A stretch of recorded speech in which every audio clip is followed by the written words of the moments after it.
ಗುರುರ್ಬ್ರಹ್ಮ ಗುರುರ್ವಿಷ್ಣು ಗುರುರ್ದೇವೋ ಮಹೇಶ್ವರಃ ಗುರು ಸಾಕ್ಷಾತ್ ಪರಬ್ರಹ್ಮ ತಸ್ಮೈ ಶ್ರೀ ಗುರವೇ ನಮಃ.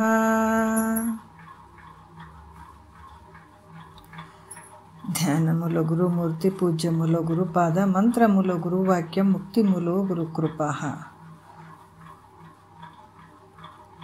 ಶ್ರೋತ್ರಿಯ ಬ್ರಹ್ಮನಿಷ್ಠ ಸದ್ಗುರು ಬಸವಾನಂದರ ಪಾದಕಮಲಗಳಿಗೂ ಅವರ ಪ್ರತಿರೂಪದಂತಹ ನಿಜಗುಣಪ್ಪನವರ ಪಾದಕಮಲಗಳಿಗೂ ನನ್ನ ದೀರ್ಘದಂಡ ಪ್ರಣಾಮಗಳನ್ನು ಸಲ್ಲಿಸುತ್ತಾ, ಸದ್ಗುರು ಮಾರ್ತಾಂಡ ಸಾಬಾಯಿ ಸದ್ಗುರುಗಳ ಪಾದಕಮಲಗಳಿಗೂ ಹಾಗೂ ರಾಯಪ್ಪ ಸದ್ಗುರುಗಳ ಪಾದಕಮಲಗಳಿಗೂ ನನ್ನ ದೀರ್ಘದಂಡ ಪ್ರಣಾಮಗಳನ್ನು ಸಲ್ಲಿಸುತ್ತಾ, ಮನದಲ್ಲಿ ಸ್ಮರಿಸಿಕೊಳ್ಳುತ್ತಾ ಗುರು ಸ್ವರೂಪರಾದಂಥ ನನ್ನ ಪತಿದೇವರು ಕೂಡ ನನ್ನ ದೀರ್ಘದಂಡ ಪ್ರಣಾಮಗಳನ್ನು ಸಲ್ಲಿಸುತ್ತಾ, ಮನದಲ್ಲಿ ಸ್ಮರಿಸಿಕೊಳ್ಳುತ್ತಾ, ತಮ್ಮೆಲ್ಲರಿಗೂ ವಂದಿಸುತ್ತಾ, ಇವತ್ತಿನ ನಿಜಗುಣರು ಹೇಳಿದಂಥ ರಚಿಸಿದಂಥ ಕೈವಲ್ಯ ಪದ್ಧತಿ ಜೀವ ಸಂಬೋಧನಾ ಸ್ಥಳ ಇವತ್ತಿನ ಆಧಾರದ ವಿಷಯ 11ನೆಯ ಪದವನ್ನು ನೋಡಬೇಕು ನಾವು. ಇಂದಿನ ವಿಚಾರದಲ್ಲಿ ಕೂಡ ಭಾಳಷ್ಟು ವಿಚಾರಗಳನ್ನು ಹೇಳಿದರು. 10ನೇ ಪದದಲ್ಲಿ ಕೂಡ ಮನುಜ ನೀ ನೆಡವಿಡದ ಅನುದಿನ ಬೆಳೆಸುವ ವನಿತಿಯೋಳೆಣಿಸಲ್ ಒಂದಿನಿಸು ಲೇಸಿಹುದೇ ಅಂತ ಹೇಳಿದಂಥ ವಿಚಾರ ಇತ್ತು. ಯಾಕಂತಂದ್ರೆ ಇಲ್ಲಿ ಸ್ತ್ರೀಯನ್ನು ಇಚ್ಛೆ ಮಾಡುವಂಥ ವಿಚಾರದಲ್ಲಿ ಹೇಳ್ತಾರೆ, ನೋಡಿದರೆ ಅದು ಯೋಗ್ಯವಾದಂಥದ್ದು ಅಲ್ಲ ನಿನಗ ಅನ್ನುವಂಥ ವಿಚಾರವನ್ನು ನಿನ್ನೆ ಹೇಳಿದರು. ಈಗ 11ನೇ ಪದದಲ್ಲಿ ಹೇಳ್ತಾರೆ, ಸ್ತ್ರೀ ಮೇಲೆ ಮಾಡ್ತಕ್ಕಂಥ ಒಂದು ಪ್ರೇಮ ಅದು ಯಾವ ರೀತಿ ಸತ್ಯ ಏನು ಅಂದರೆ ಅಲ್ಲ. ಅದರಿಂದ ಸ್ತ್ರೀಯಲ್ಲಿ ಮಾಡುವಂಥ ಒಂದು ಮೋಹ, ಒಂದು ಪ್ರೇಮ ಅದು ಯೋಗ್ಯ ಅಲ್ಲ ಅನ್ನುವಂಥದ್ದು ಮುಂದಿನ ಪದದಲ್ಲಿ ಹೇಳ್ತಾರೆ. ಸ್ತ್ರೀ ಅಂತಂದ್ರೆ ಸ್ತ್ರೀ ಹೆಣ್ಮಕ್ಳಿಗೆ ಅಷ್ಟೇ ಹೇಳ್ಯಾರಂತ ಅಂದ್ಕೊಳ್ಳಂಗಿಲ್ಲ. ಯಾಕಂತಂದ್ರೆ ಹೆಣ್ಣು ಗಂಡು, ಗಂಡಿಗೆ ಹೆಣ್ಣು ಎರಡು ರೀತಿಯಿಂದ ಹೇಳಿದಂಥದ್ದಂತ ನಾವು ಅರ್ಥ ಮಾಡ್ಕೊಳ್ಬೇಕು. 11ನೇ ಪದದಲ್ಲಿ ಹೇಳ್ತಾರೆ, ವನಿತೆಯರು ಒಲವು ಆವ ನೆಲೆ ಎಂದು ಮೋಹವನ್ನು ಮಾಡುವರು ಮುಕ್ತಿ ಒಡೆಯದೆ ನರರು. ನೋಡ್ರಿ ಎಷ್ಟು ಅದ್ಭುತವಾಗಿ ಹೇಳ್ತಾರೆ. ಈ ನರರು ಅಂದ್ರೆ ಮನುಷ್ಯರು ಮೋಕ್ಷವನ್ನು ಪಡ್ಕೊಳ್ಳಾರ್ದೆ, ಅದರ ಮೋಕ್ಷವನ್ನು ಪಡಿಬೇಕು ಅನ್ನುವಂಥ ಭಾವ ಇಲ್ಲದೇನೆ, ಯಾಕಂದ್ರೆ ಮೋಕ್ಷವನ್ನು ಹೊಂದದೆ ಸ್ತ್ರೀಯರ ಒಂದು ಒಲುಮೆ, ಆಕೆಯ ಮೇಲೆ ಮಾಡುವಂಥ ಏನು ಪ್ರೀತಿ, ಪ್ರೇಮ, ಮೋಹ ಇದು ಯಾವ ಒಂದು ಸತ್ಯ ಅಂತ ಹೇಳಿ ಆಕೆಯ ಮೇಲೆ ಏನಂದ್ರೆ ಪ್ರೇಮವನ್ನು ಮಾಡ್ತಾನ ಯಾರು ಮನುಷ್ಯರು. ಯಾವುದು ಅಲ್ಲಿ ಸತ್ಯ ಅದ ಅಂಥೇಳಿ ಮಾಡ್ತಾನತ ಅನ್ನುವಂಥದ್ದು. ಯಾಕಂದ್ರೆ ಭಾಳಷ್ಟು ಜನ ಅನ್ಬೋದು, ನಮ್ಮ ಹೆಂಡ್ರು ಇಲ್ರಿ ಈ ಗಂಡಿಗೆ ಹೆಂಡತಿ ಅಂತಾಳೆ, ಹೆಂಡತಿ ಗಂಡ ಅಂತಾಳೆ, ಹೌದಲ್ಲ. ಯಾಕಂದ್ರೆ ನನ್ನ ಗಂಡ ನನ್ನ ಮೇಲೆ ಭಾಳ ಪ್ರೇಮ ಉಳ್ಳಂಥವನದಾನ, ನನಗೆ ಯಾವ ರೀತಿಯಿಂದ ಕೊರತೆ ಮಾಡಿಲ್ಲ, ಏನೇ ಸಂಕಟ ಬಂದರೂ ಕೂಡ ಭಾಳಷ್ಟು ಕೊರಗ್ತಾನಂತ ಹೆಂಡತಿ ಹೇಳ್ತಾಳೆ. ಹೆಂಡತಿ ಭಾಳಷ್ಟು ನನ್ನ ಮೇಲೆ ಪ್ರೇಮ ಉಳ್ಳಂಥವಳದಾಳ, ನನಗೇನಾದರೂ ಸಂಕಟ ಬಂದರೆ, ಕಷ್ಟ ಬಂದರೆ ನನ್ನ ಬಗ್ಗೆ ಭಾಳ ಕೊರಗ್ತಾಳ ಅನ್ನುವಂಥದ್ದು ಗಂಡ ಕೂಡ ಹೇಳ್ಬೋದು. ಹಂಗೇಳಿ ಅದಕ್ಕೆ ನಾನು ಅವ್ರ ಮೇಲೆ ನಾನು ಮೋಹ ಉಳ್ಳಂಥವನಾಗಿದ್ದೀನಿ, ಪ್ರೇಮ ಉಳ್ಳಂಥವ್ರಾಗಿದ್ದೀವಿ ಅಂತ ಹೇಳಿದ್ರು ಕೂಡ ಮಹಾತ್ಮರು ಹೇಳ್ತಾರ, ಅಂದ್ರೆ ಸ್ತ್ರೀಯರು ನಿಮ್ಮ ಮೇಲೆ ಮಾಡ್ತಕ್ಕಂಥ ಪ್ರೇಮ ಯಾವ ಗೊತ್ತಿನದಂತ ಅನ್ಕೋತೀನಿ ನೀನು. ಇಂಥ ಒಂದು ಶ್ರೇಷ್ಠವಾದಂಥ ಮೋಕ್ಷ ಸುಖವನ್ನು ಹೊಂದದೆ ಅವ್ರ ಮೇಲೆ ನೀವು ಮೋಹವನ್ನು ಮಾಡ್ತಿದೆಯಲ್ಲ, ಅದು ಯಾವ ಗೊತ್ತಿನದೈತದು. ನಿಮ್ಮ ಮೇಲೆ ಅವರು ಅಷ್ಟೊಂದು ಪ್ರೇಮ ಮಾಡ್ತಾ ಇದ್ದಾರ ಮತ್ತು ಮೋಹ ಮಾಡ್ತಾ ಇದ್ದಾರೆ ಅಂತಂದ್ರೆ ಅದು ಯಾವ ಗೊತ್ತಿನದಂತ ಹೇಳಿಬಿಟ್ಟು ನೀನು ನಂಬುತ್ತಿ ಅದ್ರ ಮೇಲೆ ಅನ್ನುವಂಥ ವಿಚಾರವನ್ನು ಹೇಳತ್ತಾರ ಅವರು. ಯಾಕಂತಂದ್ರೆ ಅದಕ್ಕೆ ಹೇಳ್ತಾರೆ, ಗಂಡ ತಂದು ಹಾಕೋವ್ರಿಗೆ ಹೆಂಡತಿ ಭಾಳ ಚಂದ ಇರ್ತಾಳೆ, ಅದೇ ಏನು ಕೆಲಸ ಮಾಡ್ಲಾರ್ದು ಮನೆಯಾಗ ಬೀಳಿಗೆ ಗೊತ್ತಾಗ್ತದೆ ಅಂತಾರೆ. ಭಾಳಷ್ಟು ಜನ ಅದನ್ನು ಯಾವ ಒಂದು ಸತ್ಯ ಅಂತ ಹೇಳೋಕ್ಕಾಗಂಗಿಲ್ಲ. ಗಂಡಿನ ಬಲ್ಲಿರುವಂಥ ಭಾವ ಆಗಿರ್ಬೋದು, ಹೆಂಡತಿ ಎಲ್ಲರೂ ತಮ್ಮ ತಮ್ಮ ಅನುಕೂಲಕ್ಕಾಗಿ ಪ್ರೇಮ ಮಾಡ್ತಾರೆ ವಿನಃ ಇನ್ನೊಬ್ಬರ ಒಂದು ಮೇಲೆ ಇರುವಂಥ ಒಂದು ಮೋಹ, ಆ ಒಂದು ಪ್ರೇಮಕ್ಕಾಗಿ ಮಾಡ್ತಾರೆ ಅನ್ನುವಂಥದ್ದಿಲ್ಲ. ಈ ಪ್ರತಿಯೊಂದು ವಿಚಾರದಲ್ಲಿ ಹೇಳ್ತಾರೆ ಮಹಾತ್ಮರು. ಯಾಕಂದ್ರೆ ಅದು ನಮ್ಮ ಸ್ವಾರ್ಥ, ನಮ್ಗೆ ಅನುಕೂಲ ಆಗಿದ್ರೆ ಮಾತ್ರ ನನ್ನ ಹೆಂಡತಿ ಚೆನ್ನಾಗಿದ್ದಾಳ ಅಂತ ಅಂತಾರೆ. ಗಂಡ ಕೂಡ ಅಷ್ಟೇ, ಗಂಡ ಚೆನ್ನಾಗಿದ್ದಾನ ಅನುಕೂಲ ಆಗಿದ್ದಾನ ಅಂತಂದಾಗ ಮಾತ್ರ ಹೆಂಡ್ತಿ ಹೊಗಳ್ತಾಳೆ. ಹೆಂಡ್ತಿ ತನಗೆ ಅನುಕೂಲ ಆಗಿದ್ದು ಚೆನ್ನಾಗಿದ್ದಳು ಅಂತಂದಾಗ ಗಂಡ ಹೊಗಳ್ತಾನೆ ಹೊರತಾಗಿ ಅದು ಯಾವುದು ಸತ್ಯ ಅಲ್ಲ. ಮಾಡುವಂಥ ಒಂದು ಮೋಹ, ಒಂದು ಪ್ರೇಮ ಯಾವುದು ಸತ್ಯ ಅಲ್ಲ ಅಂತ ಹೇಳ್ತಾರೆ ಮಹಾತ್ಮರು. ಇನ್ನು ನೋಡ್ರಿ, ಅದಕ್ಕೆ ಹೇಳ್ತಾರೆ ಅವರು, ಇನ್ನು ಪತಿಯಾದಂಥವನು ತನಗೆ ಅನುಕೂಲ ಆಗಿದ್ರೂ ಕೂಡ ಭಾಳಷ್ಟು ಜನ ಈ ನಾವು ಜಗತ್ತಿನೊಳಗೆ ಕಾಣ್ತೀವಿ, ಅವಾಗೂ ಇತ್ತು ಈಗೂ ಅದ, ಎಲ್ಲ ಕಡೆನೂ ಇರುವಂಥದ್ದು, ಎಲ್ಲ ಕಾಲಗಳಲ್ಲೂ ಇರುವಂಥದ್ದು ಇಂಥ ವಿಚಾರಗಳು. ಅದಕ್ಕೆ ಹೇಳ್ತಾರೆ, ಹೆಂಡತಿ ಮತ್ತು ಗಂಡನ್ನ ಎಷ್ಟೇ ಪ್ರೇಮ ಮಾಡಿದರೂ ಕೂಡ ಆಕೆಯ ಭಾವ ಇನ್ನೊಂದು ಕಡೆ ಹರಿಯುವಂಥದ್ದು, ಆಕೆ ಎಷ್ಟೇ ಪ್ರೀತಿ ಮಾಡಿದ್ರೆ ಆ ಗಂಡಂದು ಕೂಡ ಬೇರೆ ಕಡೆ ಹರಿಯುವಂಥ ಮನಸ್ಸು, ಇಂಥ ಒಂದು ವಿಚಾರವನ್ನು ಅವರು ಮುಂದಿನ ಪದಗಳಿಂದ ವರ್ಣನೆ ಮಾಡ್ತಾರೆ. ಕಲೆಯ ನರಿದು ಕೂಡಿ ಬಯಸುವುದು ಉಚಿತವಿತ್ತು, ಚೆಲುವೆ ನೆನೆಸಿ ನಿರತವನಾಂತು ಒಲಿಸಿದ ನೊಡೆ, ನಿರುತ್ತಲಿರಲ್ ಅನ್ಯರತಿಗೆ ಅಂಬಲಿಸುವವರು ಅಂಬುಜಾಕ್ಷಿಯರೆಡೆ ಬಿಡದೆ ಅಂತ ಹೇಳ್ತಾರೆ. ನೋಡ್ರಿ, ಈ ವಿಚಾರದಲ್ಲಿ ಸುಮ್ಮನೆ ನೋಡ್ಕೊಂತ ಹೋಗೋಣ. ಬಟ್ ಒಟ್ಟಿನಲ್ಲಿ ಏನು ಹೇಳ್ತಾರ ಅಂತಂದ್ರೆ, ಇಲ್ಲಿ ಒಂದೇ ನುಡಿಯಲ್ಲಿ ಹೇಳ್ತಾರೆ, ಎರಡನೇ ನುಡಿಯಲ್ಲಿ ಹೇಳ್ತಾರೆ, ಸವಿ ನುಡಿ ಸೊಬಗು ಬಿನ್ನಣ ಅನುಕೂಲತೆ ನವರೂಪು ಜೌವನ ದಿಂಪು ದೋರಿ ತವಕಗುಂದದೆ ತವೆ ಮಿಗೆ ಮೆಚ್ಚಿಸಿದನ ಹಿಂಗುವರು ಹೆಂಗಳು ಬೇರೆ ಮನದೊಳಗಿಳಿಸಿ ಅಂತ ಹೇಳ್ತಾರೆ. ಯಾಕಂತಂದ್ರೆ ಇಲ್ಲಿ ಹಿಂದಿನ ಒಂದು ನುಡಿಯಲ್ಲಿ, ಒಂದನೇ ನುಡಿಯಲ್ಲಿ ಕೂಡ ಹೇಳ್ತಾರೆ, ಕಲೆಯ ನರಿದು ಅಂತ ಹೇಳ್ತಾರೆ. ಕಾಮನಿಗೆ 16 ಕಲೆಗಳು ಅದಾವ ಅಂತ ಹೇಳ್ತಾರೆ. ಕಲೆಗಳು ಎಷ್ಟದಾವ ಅಂದ್ರೆ, ಕಾಮನಿಗೆ 16 ಕಲೆಗಳು.